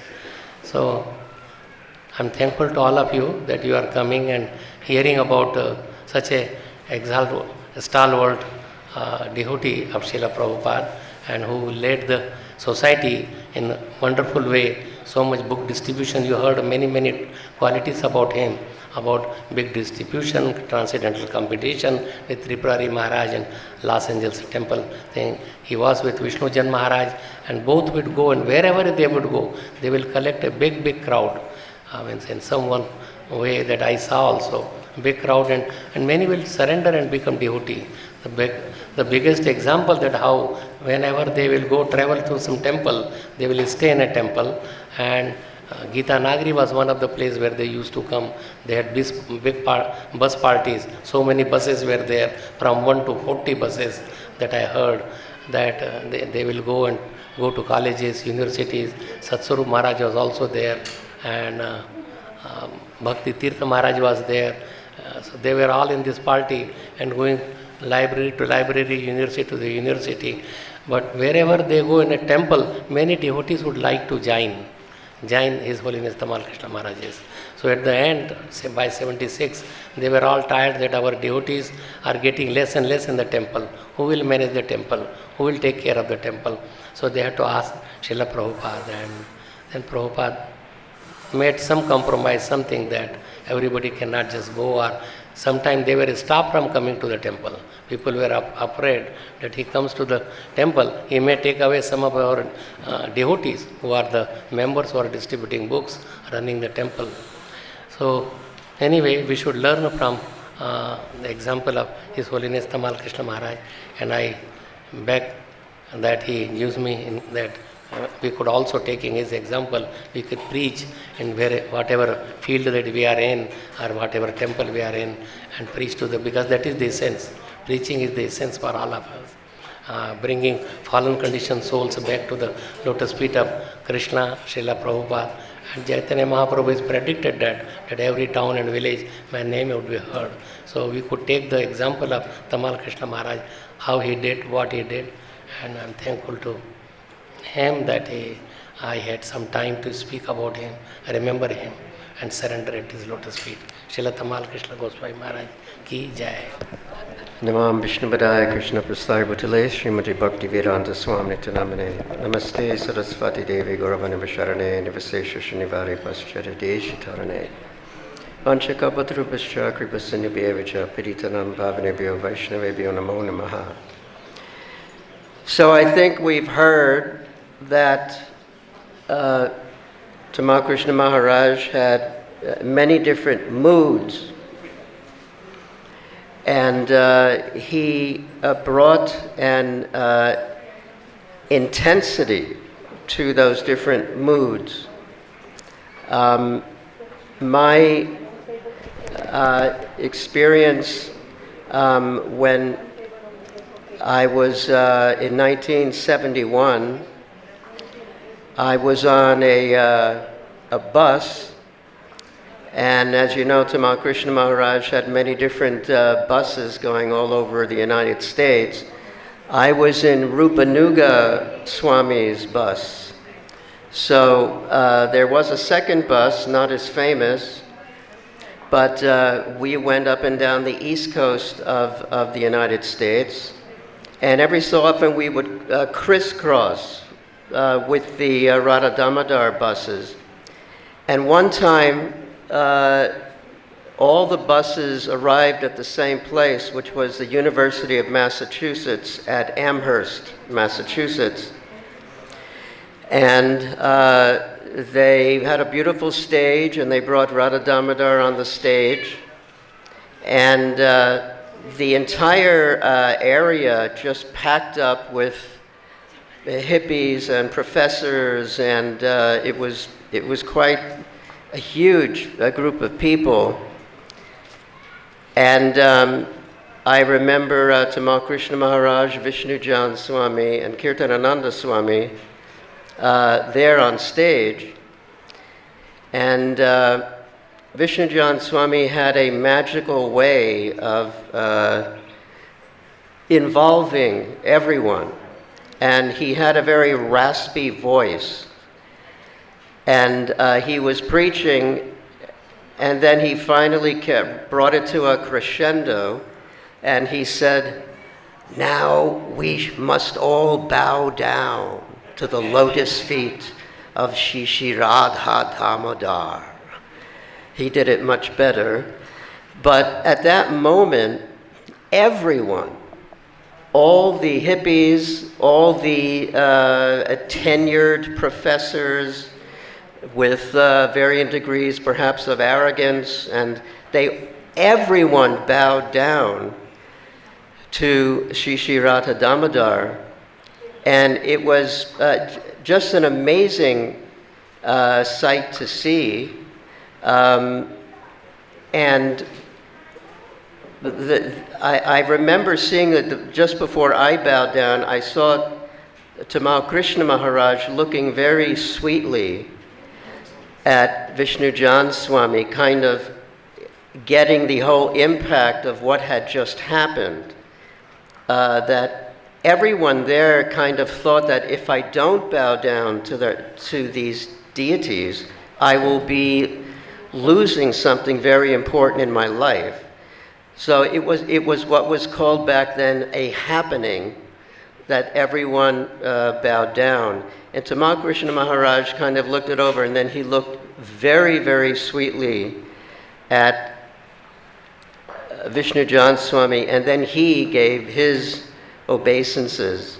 It may not seem like much, but it was it impacted me very, very much, that event. So I think that illustrates one of the sweet moods of Tamal Krishna Maharaj.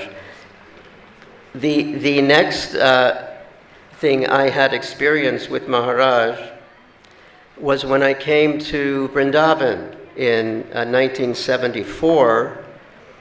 I had come via Delhi, and Srila Prabhupada was at the Delhi temple, and I was bringing chapatis into him as he was sitting like a great general under this kind of tent on the roof of the Delhi temple. That was a whole other amazing experience.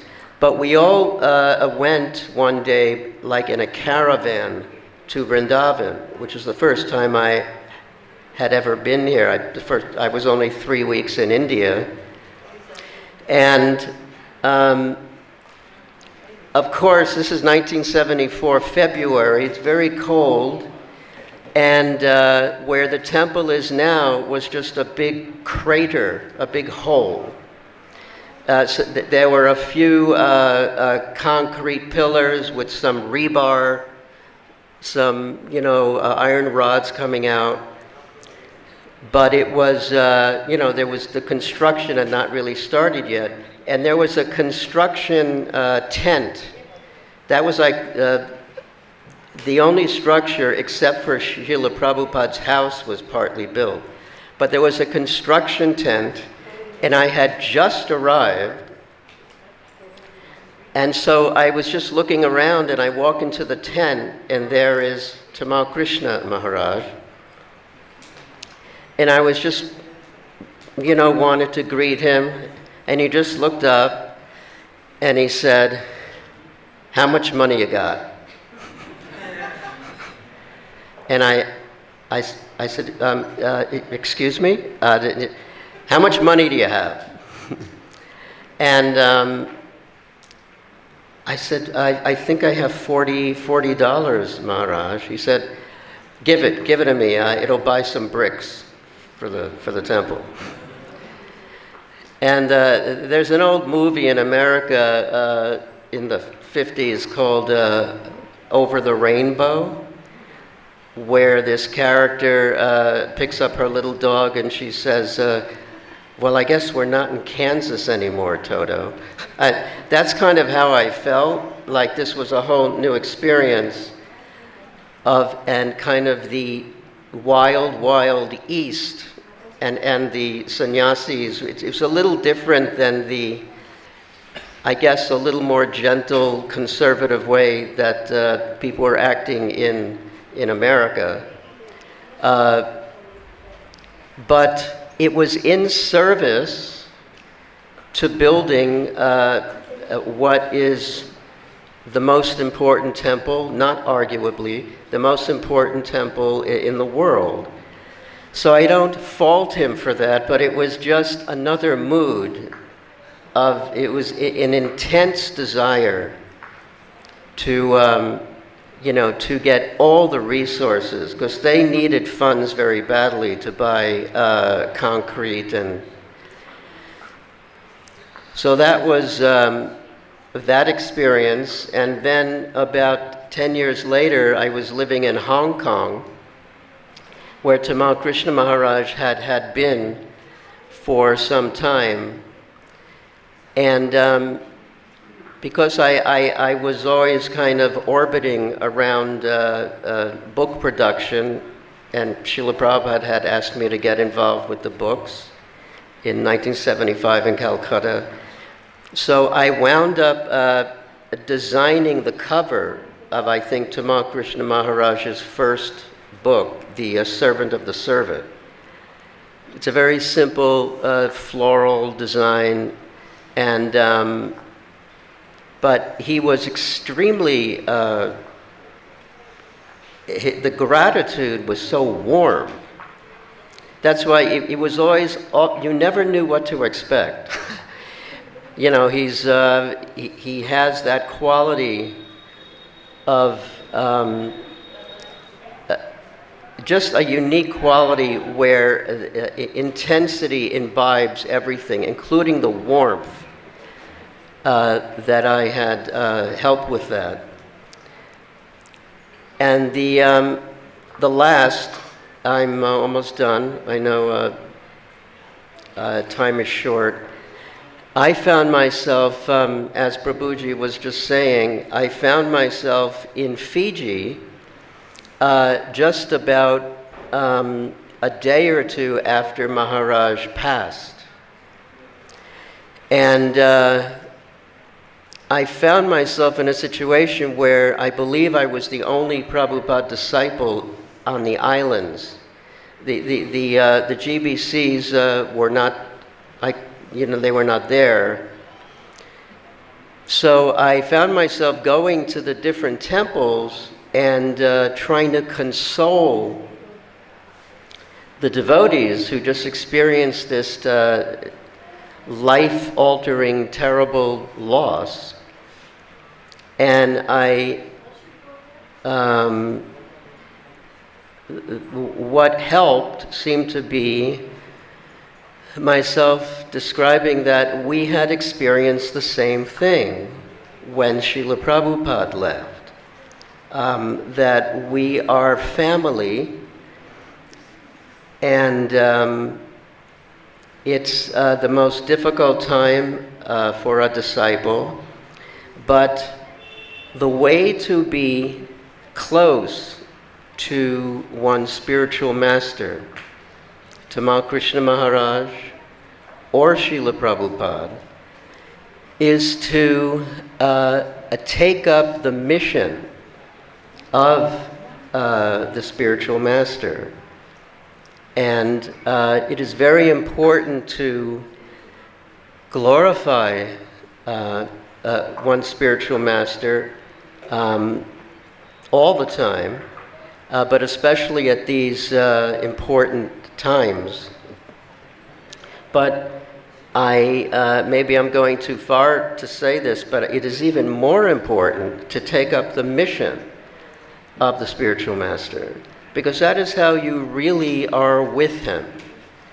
And so being someone that's involved with book production, and Tamal Krishna Maharaj was an emblem of pushing book distribution to such an extent that he used to say that himself and Rameshwar Prabhu would be neck and neck fighting each other, but kind of like cowherd boys, but strongly to try and win the marathons and to get the maximum number of book points.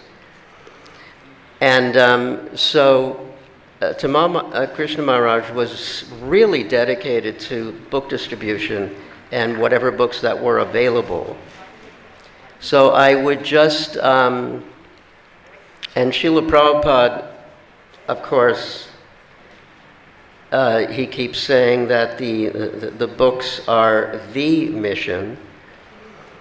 And he even once said that the temples are basically warehouses for the books. That's how much he stressed book distribution. So if anyone has the desire to distribute a few books in their lifetime, or to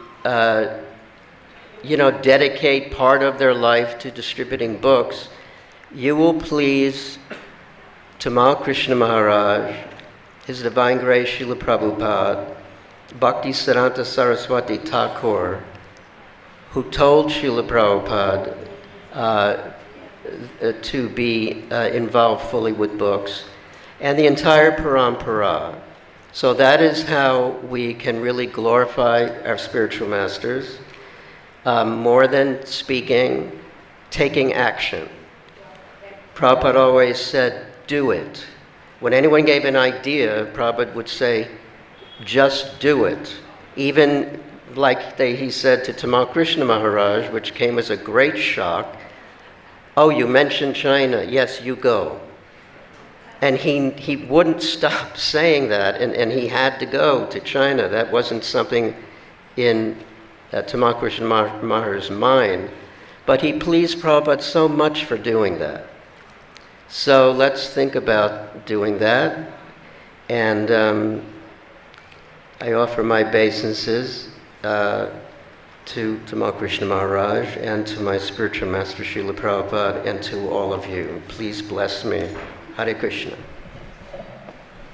Hare Krishna. Vanchakalpatarubhyascha kripasinubhyevacha patitanam pavanebhyo vaishnavebhyo namo namaha. I'm just going to speak just a few short points that I remember. And I've had pretty serious health issues the last some months, so I'm kind of struggling with memories. But I'll just give some stream of memories that I can think of. I was with Tamal Krishna a few times, Tamal Krishna Maharaj, and he has a very unique personality. Everybody knows that you can never tell how he's going to react to things, but a few times I did feel the heat of his anger. I was on the Radha Damodar bus party for some months, and I was the treasurer, and if you ever make a mistake in the treasury department, you could get blasted.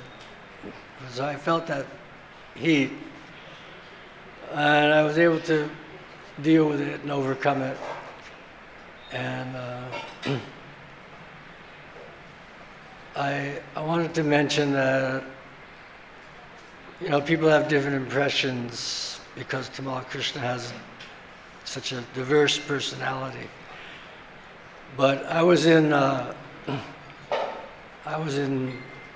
Prabhupada's room at the last 2 weeks of his life here on the planet, and Tamal Krishna actually brought us in and introduced our party, library, book distribution party, and he introduced us to Srila Prabhupada, even though Prabhupada couldn't really, at that point he didn't really recognize devotees that he couldn't see that well or communicate on that level, but he knew we were there.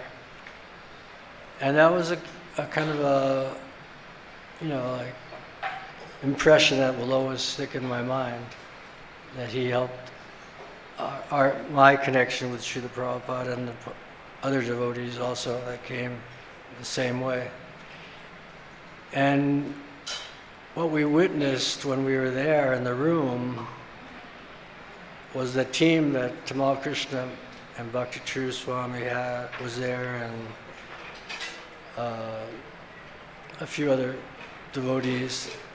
The team that they had for caring for Prabhupada was like so loving and kind and caring, and it was just worked so smoothly that anybody that thinks otherwise would have to not to have been there, because it was just incredible the way he was feeling for Prabhupada and showing the devotees how to give the love and care that Prabhupada needed at that time. So I don't really have any, I had a few other connections with Tamal Krishna Maharaj in Bombay, but the only one I have a memory of is we were walking on the beach in Juhu. This was after Prabhupada had departed. And we were walking along the beach, and Tamal Krishna Maharaj, all of a sudden, he looked down at the ground and at the sand, and there was about 20 devotees there or something. And we were wondering what he was looking at, what he was doing. And all of a sudden there was like he reached down into the sand, and all of a sudden this glow came out of the sand, and this bright, shiny deity came up out of the sand. And it was like a wonderful experience. It was like all of a sudden this beautiful deity appeared just out of the sand. So I think that deity's, I'm not sure what happened to that deity, if anybody knows. I think he had called the deity Gopal, and that he had made a arrangement for worship and temple. I'm sure that deity is somewhere. If anybody knows, it'd be interesting. So I just wanted to ask for forgiveness for Tamal Krishna Maharaj. Please forgive me for thinking offensively in different ways after some experiences, but I overall pictured him as becoming more and more and more kind as he evolved spiritually.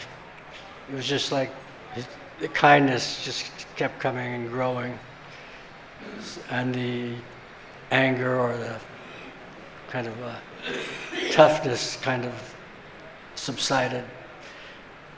So that was my impressions, and I'm sure that he was definitely one of the most glorious devotees for all the activities he performed. And I'm just praying to him for his blessings also. And Srila Prabhupada, forgive me for my offenses. Hare Krishna. Hare Krishna. Vanchakalpatarubhyascha kripa sindhubhyev cha patitanam bhavanebhyo Vaishnavebhyo namo namaha.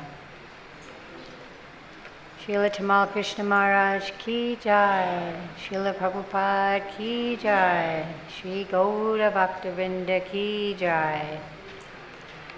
So one little short pastime with Nisringa Chaitanya, he told me that when Srila Prabhupada left this world, of course we know that they took Srila Prabhupada around Govardhan in his Murti form. And so Nisringa Chaitanya Prabhu had wanted to go very much, but Tamal Krishna Maharaj told him that he should stay and guard Prabhupada's room, because you know how things could disappear very easily in those days. Anything that was connected to Srila Prabhupada or great devotee, things would just disappear. So in the beginning he felt a little, maybe a little resentful. But actually as time went on, he realized that Maharaj, Tamal Krishna Maharaj, trusted him and knew that he would surrender. And so he got that blessing. I have a few, I didn't have hardly any association with Tamal Krishna Maharaj, but the first time I learned of his glories was through Vishnu Jan Maharaj, who I could say personally, along with other devotees, but most instrumentally brought me to Krishna consciousness. So Vishnu Jan Maharaj used to bring the big, huge Radha Damodar bus to Key West, Florida. Key West, Florida in America is the southernmost tip of Florida, and so every night they would have a big festival called Sunset, and the sun would go down below the ocean, and everyone would come out singing and have baked goods and different things they would sell, and Vishnu Jan Maharaj would come out with beautiful Radha Damodar, and he would play the tambura, and the devotees would sell spiritual sky incense and oils at that time. So Maharaj, as most of us have learned through the years, was a very effulgent, Vishnu Jan Maharaj was a very effulgent personality, and very easily he could attract a crowd to come and chant Hare Krishna. So I was very attracted to the sound vibration. I had gone to Woodstock back in the 60s, and I had first heard Hare Krishna back in the 60s, and here's this sound vibration again. And so I was more inquisitive, and Vishnu Jan Maharaj was describing how he and Tamal Krishna Maharaj had made these Greyhound buses. There's a very famous picture, I'm sure most of you have seen, of possibly 20 Greyhound buses, which were these huge buses that were used to carry people from one place to another in America. Very big buses, and they would take all the seats out of the bus and make beautiful temples, mobile temples, beautiful shining floor, Gauranitai deities, even a kitchen. And Tamal Krishna Maharaj was the one who was the designer of this bus, and he was very wanted everything, as we know, in great detail. The kitchen had to be just so, the temple, the puja for the deities had to be just so, and you can imagine these buses going 50, 60 miles an hour on a highway to go from one Sankirtan place to another. And they're doing the artik to the deities, and devotees are sleeping on the bus. And wherever they would arrive, Tamal Krishna Maharaj and Vishnu John Maharaj, they would make halava. Halava was a prasadam in those days that really attracted a lot of young people. So Vishnu John Maharaj said that if you would like to know more about the Hare Krishna devotees, then you should go to New Vrindavan. So Key West to West Virginia, New Vrindavan's about maybe 2,500, 3,000 miles. So in those days we were hitchhiking. I don't recommend that these days, but we hitchhiked, several of us, all the way to West Virginia. I had a dog named Peace, and he was my protector, and so we hitchhiked all the way there. And there was that sound again, Hare Krishna, Krishna Krishna, Hare Hare, Hare Rama, Rama Rama, Hare Hare. And so after a few weeks, I was asked to join the New Vrindavan Traveling Sankirtan Party. And so through the years of being on that New Vrindavan Sankirtan Party, we would meet up with the Radha Damodar boys, and there was always some, you might say, some transcendental fighting, transcendental competition, who would get that spot. We would arrive at Indianapolis 500 or the Kentucky Derby or the Rose Bowl or all these different big festivals in America, non-devotee festivals that would attract hundreds and thousands of people. So we were all trying to get to these places first so that we could get the best spot. So I remember Tamal Krishna Maharaj encouraging the young men, you have to get there first, you have to beat. We had 26 women on our New Vrindavan Sankirtan party, and there were 6 of us, and we had maybe 12, 15 bands, and there were 6 of us lying side by side in sleeping bags at night. And in the morning at 6:30, 7 o'clock a.m., after our full morning program, we would go out and do Sankirtan till 7, 8 at night. And it just seemed like wherever we went, there were the Radha Damodar young men. And so we were always hearing his glories through those devotees, how many books he had distributed and how many books that he wanted to commit his whole life to distributing Srila Prabhupada's books. So this was very enlivening to all of us, that book distribution at that time was the foremost service, Harinam Sankirtan and book distribution. And we would do anything illegal, dangerous. We were arrested many times. The Radha Damodar men and the New Vrindavan Sankirtan women. There were many Sankirtan parties at that time. And we were getting arrested on a regular basis for distributing Prabhupada's books and for collecting money for the Vrindavan temple, the Mayapur temple. Another memory I have of Tamal Krishna Maharaj, my dear god sister Krodashamani Devi Dasi, she's from Los Angeles, and she's known for preaching through being an Iyengar yoga teacher. Mr. Iyengar recently passed away. He was known for 30, 40 years for being a very powerful yoga teacher. And many devotees took up this yoga practice and began preaching and sharing Bhagavad-Gita through teaching yoga.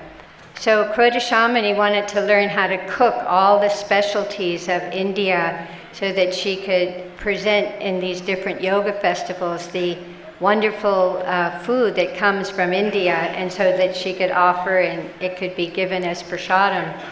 So she, somehow or another, she asked if Tamal Krishna Maharaj could teach her, because he was such an amazing cook. As someone was saying, he could tell even if there was too much cumin in a soup or preparation.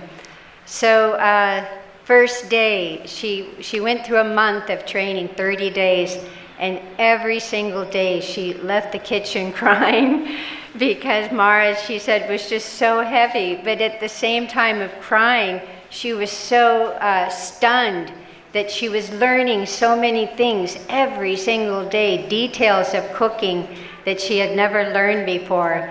And so she thought many times, I'm going to quit, I just can't handle it today. But then, as many of us know, Maharaj also had a very, Tamal Krishna Maharaj also had a very,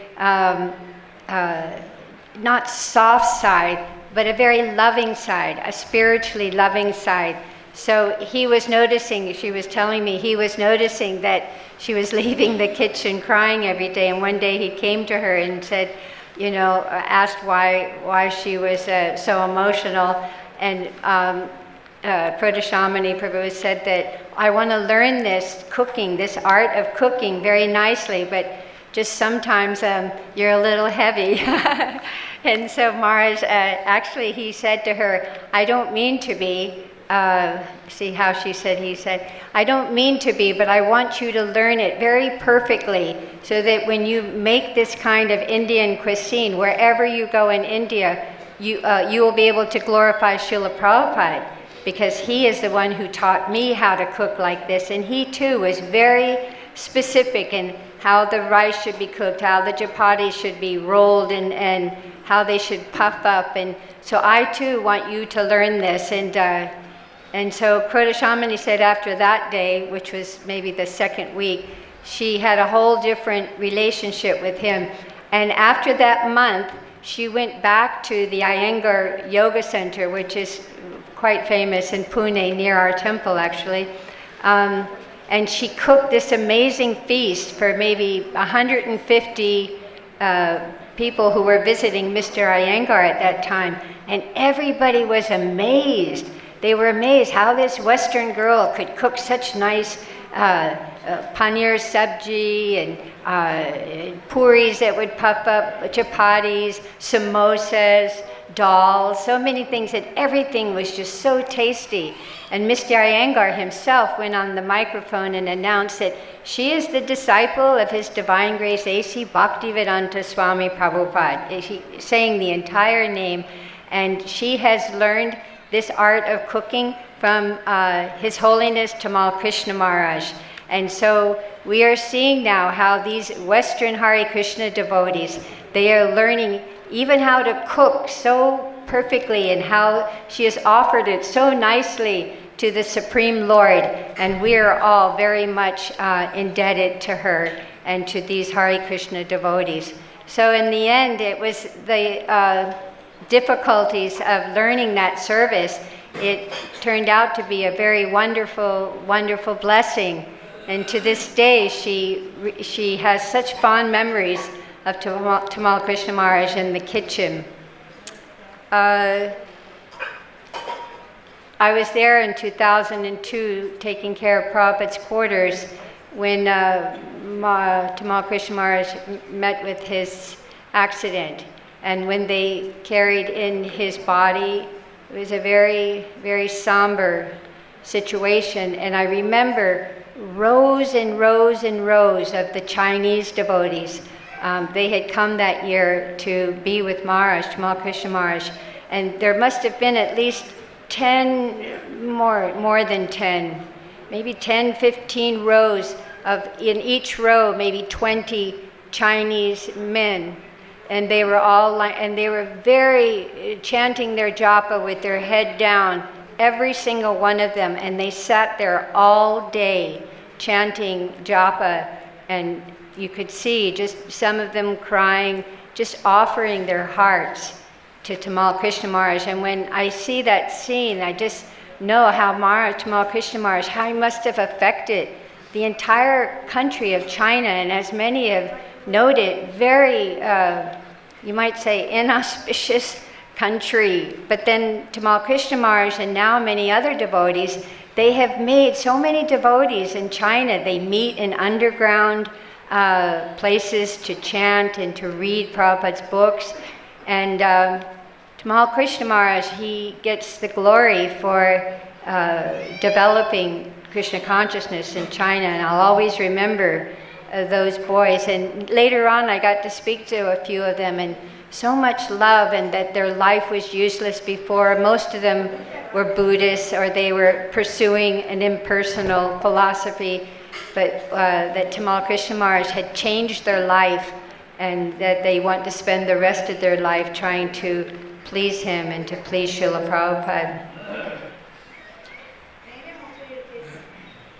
I don't want to take up much time, there's others, but whenever I think of Tamal Krishna Maharaj, also as my godbrother was saying, so much love for Srila Prabhupada. And in those final weeks when Prabhupada was with us, he and Srila Bhakti Charu Swami, how much love they had to be. When somebody that you love is in pain, or what to speak, is in the process of leaving, it's very challenging. I've helped many devotees leave their body here, and it's very challenging to stay focused on your practical duties as well as being kind and attentive to the needs of the devotees. So I have so much gratitude to Tamal Krishna Maharaj and to all those devotees actually, but to him specifically, how he was like a Maharati, and we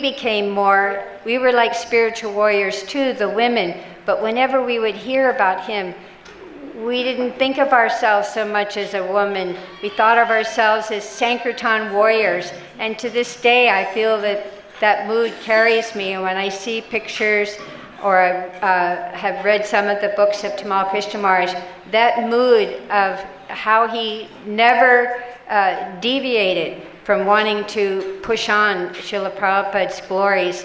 And I'm very indebted to his example and will always be inspired by what he did for Srila Prabhupada. Hare Krishna. Vancha kalpatrubhyasya kripa sindhuveva cha patitanam pavanebhyo vaishnavebhyo namo namah.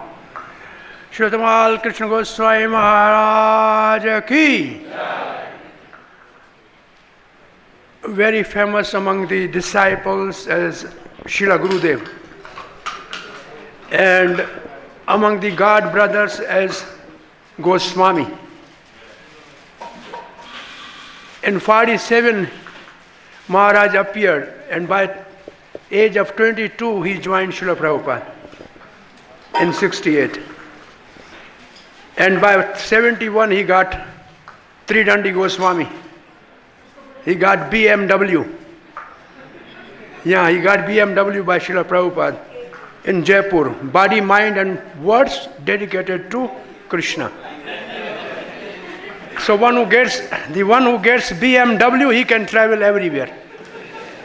So he got that special mercy in Radha Govind Dev, which is the presiding deity of Abhideya, or devotional service. Since Prasad is offering there, I'm remembering Tamal Krishna Goswami Maharaj, early Sankirtan party, Maharaj was the chief leader, one of the brahmachari at that time, and then he was sannyasi, Shohotra Swami, in the morning, in the temple room, chanting Hare Krishna. Tamal Krishna Maharaj noted that there is no Sankhya. He is chanting, but there is no Sankhya. Maharaj said, Shohotra, how many rounds you have chanted? Shohotra said, look in the bowl. There are rasgullas. Count. And by that time, Maharaj counted 8. He said, I chanted 8 rounds. Because I kept 16. With each round, when I finish, I take 1 rasgulla. Maharaj said, then what you will do? He said, when I will finish 6 rounds, then I'll just drink this whole juice of rasgulla. Maharaj said, my God, early in the morning, by Mangala Arati, 16 rasgulla and full bowl of the juice, he will doze after death. Maharaj said, okay, you have to give today Bhagavatam class. He said, yes. And Maharaj said, he was sitting on the Vyasa asana, he gave fiery class. It was incredible. So Maharaj has such people. So 16 rounds, 16 rasgulla. And they were distributing books. So one key which Devi Shakti Mataji was telling, which Srila Prabhupada never gave to anybody. It was his personal key in a white bag. So when Prabhupada was sick here, he gave to Srila Tamal Krishna Goswami Maharaj. And Maharaj lost the key. So Maharaj said, how can I live? How can I face Prabhupada without this key? So he went to Prabhupada. He said, Srila Prabhupada, this happened. Prabhupada said, call whole GBC. They have to decide what to do. So key is so important, they call whole GBC. Maharaj said, I opened with another key, took all the things safe, put in other place, then got the another lock, then Prabhupada has key, and I said, no, I will keep key very nicely. Again Prabhupada entrusted and gave me key. So that key, Devi Shakti Mata is in 79, Tamal Krishna Goswami Maharaj handed over the key of the Prabhupada's all things in a Prabhupada house. Prabhupada wanted Srila Goswami in India. And the office was Vrindavan. Office was Bombay. And he was there going every day for the court case, Tamal Krishna Maharaj. And he was sitting on the benches. And there was bad bugs. And they were biting Maharaj and getting whole skin ready. Came to Prabhupada. Srila Prabhupada, I have to wait a long time there. And bugs. Prabhupada said, never sit in a court on a bench. All these advocates after death become bed bugs. When they are alive, they suck blood, and when they die, again they suck blood. He told us that Tamal, don't do like this. Never sit there. So Maharaj was there holding on, as we have heard, most intelligent, dedicated, determined, forcing, troubleshooting, and an unparalleled contribution to the movement of Krishna consciousness. Wherever Srila Prabhupada traveled, he went there. And in the Srila Prabhupada's time, in all projects, he was involved some way or other. Anyway, Srila Prabhupada has ISKCON going on some other planet, and he wanted him immediately to go. So at the very 55 years of age, a lot more this world wanted to have from him. But somehow Prabhupada needs his service in somewhere else, in some ISKCON. So Tamal Krishna Goswami, then he has Sankirtan, everybody has a Sankirtan buses, Damodar party. Prabhupada called, said, you go back to India. Maharaj said, no, I have to do this Sankirtan, what can I do? Like the student came here, you saw here a student from this college, medical college. Some new people came. Tamal Krishna Maharaj said, come on, you want to see the founder of the International Society of Krishna Consciousness? Yes, then you shave now. So Maharaj got everybody shaved. And then he took 10, 20 devotees, say, Prabhupada, see, this is my preaching here. Only they came and Maharaj got them shaved. So Prabhupada, see my preaching. I'm doing it. Can I do it good? Okay, yeah, do stay here. So Tamal Krishna Goswami Maharaj ki. This Thirubhai was reminding us of his service, and we beg at his lotus feet that we don't deserve anything, but at least from his dedication and determination, if we get a drop, then our life in the service of Prabhupada will be successful and perfect. Hare Krishna.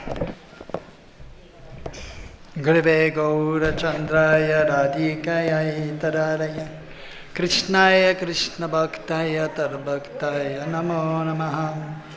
Hare Krishna Krishna Krishna Hare Hare Hare Ramo Ramo Ramo Hare Hare. His Holiness Tamal Krishna Goswami Maharaj ki.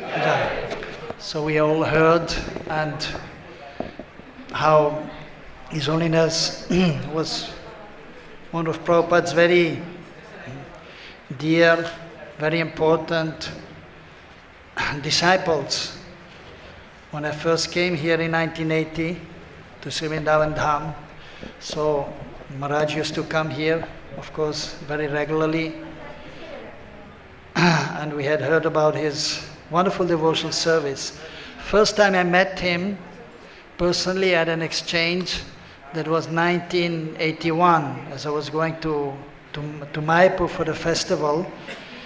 And some devotees were there, senior devotees, Prabhupada disciples, sannyasis. One of them was Tamal Krishna Goswami, and they were sitting next to the temple, and they needed somebody to fan them. It was a little hot already that time, and so that was my first encounter with him, and so I was fanning. They asked me to fan all the devotees. I was fanning, and he very strongly chastised me. You don't know how to fan.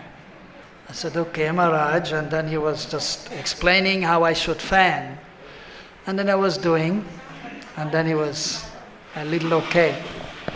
So, of course, when the spiritual master, the great devotees are chastising, that is also a blessing.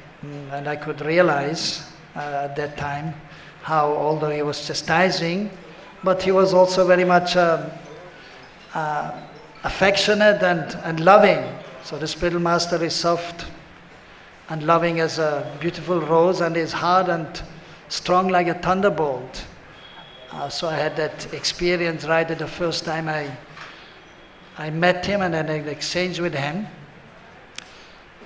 And then after that, almost every year I saw him in Mayapur during the festival or in Vrindavan. But the next exchange was 1987 in New York. I had been staying here 3 years, but then I went to Switzerland for a little while, and then I came to New York. And I had become Pujari in Switzerland and in New York also. And he had come to New York, and he was staying there for at least 2 weeks. And so we had heard he was expert in cooking, and we have heard that he was one of the leading devotees in Sankirtan, in preaching, distributing books. And he was also actually very expert in deity worship. And see, himself at that time, he had very small deities of Radha Krishna, which he was worshipping, and he also needed some help. And so he had seen that I was Pujari there, fanning the deities, and he didn't say anything at that time. So, but at that time the head Pujari there was Ramabhadra Prabhu, who later became also the temple president. But every day after darshan, he called Ramabhadra Prabhu. And then for like 5 minutes he told him how he has to improve the darshan of the deities. And so he used to tell me what Maharaj was telling him. And so every day he was like a little bit scared, because Maharaj was very strong. As we have heard, for cooking also you have to do it in exactly that way. But Ramabhadra Prabhu is a strong personality, also very strong. But when Maharaj was speaking, he just had to take the very humble position, and he had to agree mostly. And then he was doing accordingly also. And maybe after 10-12 days, he saw that he was dressing very nicely as he had told him. And he said, now you dressed very nicely. And then he was very much relieved, Ramabhadra Prabhu, that today he appreciated that I dressed nicely according to his guidance also. And Ramabhadra Prabhu then actually became quite well known as a person who is dressing the deities quite nicely. Of course, then he came here, and we had Ainda Prabhu also here, who was most expert, but that is another point. So at that time, he had called me and he had asked Ramabhadra Prabhu, the head Pujari, and I was Pujari there. Ramabhadra was dressing the big deities, which were installed in Jaipur in I think it was 74, the year when Tamal Krishna, at that time he was Prabhu, he was married. His wife's name was Madri, and also I knew her quite well. She had been in New York also. And so in 74, the deities were installed there. Radha Govinda Dev in the Radha Govinda temple in Jaipur, and the deities were given actually by the queen of Jaipur. Her name was Gayatri Devi. She was well known, not amongst the people of Jaipur as a queen or in India, but even many foreigners. So she had a good relationship with many foreigners because she was very aristocratic and very pious and wonderful devotee of Radha Govinda. So she herself, she actually donated the deities of Radha Govinda to Prabhupada, because she was very impressed by Prabhupada, and then they were shipped to, and they were installed there in Radha Govinda temple, and then they were shipped to, and they went by their own will to New York, and then the worship was performed there very nicely. So I was worshipping the small Radha Krishna deities, which were actually one of the first small deities of Radha Krishna, which were sent from Mathura to New York. And so then Tamal Krishna Goswami had asked Ramabhadra to, and at that time, so he took sannyas, as we know, at this time when the deities were installed. And so in 87 when he was there, and so he had called me and taking permission, of course, so requesting Ramabhadra Prabhu to give a pujari to take care of his deities, his small deities. So after worshipping Radha Krishna, small Radha Krishna deities on the altar, then I was going upstairs, and then he was telling me how to take care of his small deities. So I had the opportunity to do that maybe for 10 days, worshipping his personal deities, very small but beautiful deities, and so I had a good fortune. And there at that time, he was very, very kind to me, and I was doing exactly how he was saying, and he was pleased, and he didn't chastise me one time. At that time I was surprised, but he was showing so much love and affection. So from that time I had a very good memories and good relationship, wonderful relationship with him. And then after that, actually I came back to Vrindavan 1987, just before Radhashtami. And then after that, so I had the opportunity to many times be in his association and also do sometimes some seva for him, as he was very frequently and regularly coming here and staying. And actually at that time, 1987, or it was, 87 was the first year of the VIHE. And that was only for, at that time, 1 month, during the month of Kartik, in the Gurukul, present Gurukul. For 1 month there were classes by different teachers, usually the senior devotees, and Tamal Krishna Goswami was there at that time. He didn't give any course, but he was here also at that time, and the Giriraj Maharaj, Burijan Prabhu, of course, who started, and they were giving really, really wonderful classes. And there were wonderful kirtans for quite a few years. Every year they used to come, especially in Kartik, but other times also. And they used to get inspiration from actually going to Mathura and from His Holiness Bhaktivedanta Narayan Maharaj. And they were so giving wonderful classes. And of course then we know there were some difficulties, because some of the devotees, they were not appreciating that they were going to see Gaudiya Math devotees. But it was very blissful time, and the classes were incredible, and the kirtans were wonderful. And so he had bought this house where now it is his Bhajan Kutir, just around this time also, next to the house where which after one Mataji bought, Manukanya Mataji, where actually Prabhupada stayed. Before his house was built here, he stayed there. The devotee's name was Bhagatji. And so Prabhupada used to stay there also for some time. And he used to very often visit him. So next to his place, then Tamal Krishna Goswami, he got that place. And and he met with his, of course, God brothers, and they had wonderful kathas there and kirtans, and wonderful prasadam was served there. And as we had heard, he was an expert cook, and I personally saw how he was instructing his disciple. What was his name again? Gopal Raj. Yeah, so he was personally trained by his spiritual master, and he was very, very good cook. So I was very much impressed by his teaching his disciples in terms of how to cook, in terms of how to worship the deities. Very, very particular, very expert, and definitely how he learned from Prabhupada also. So he gave that to his disciples, to his followers, or to anyone who used to come to him for advice or guidance.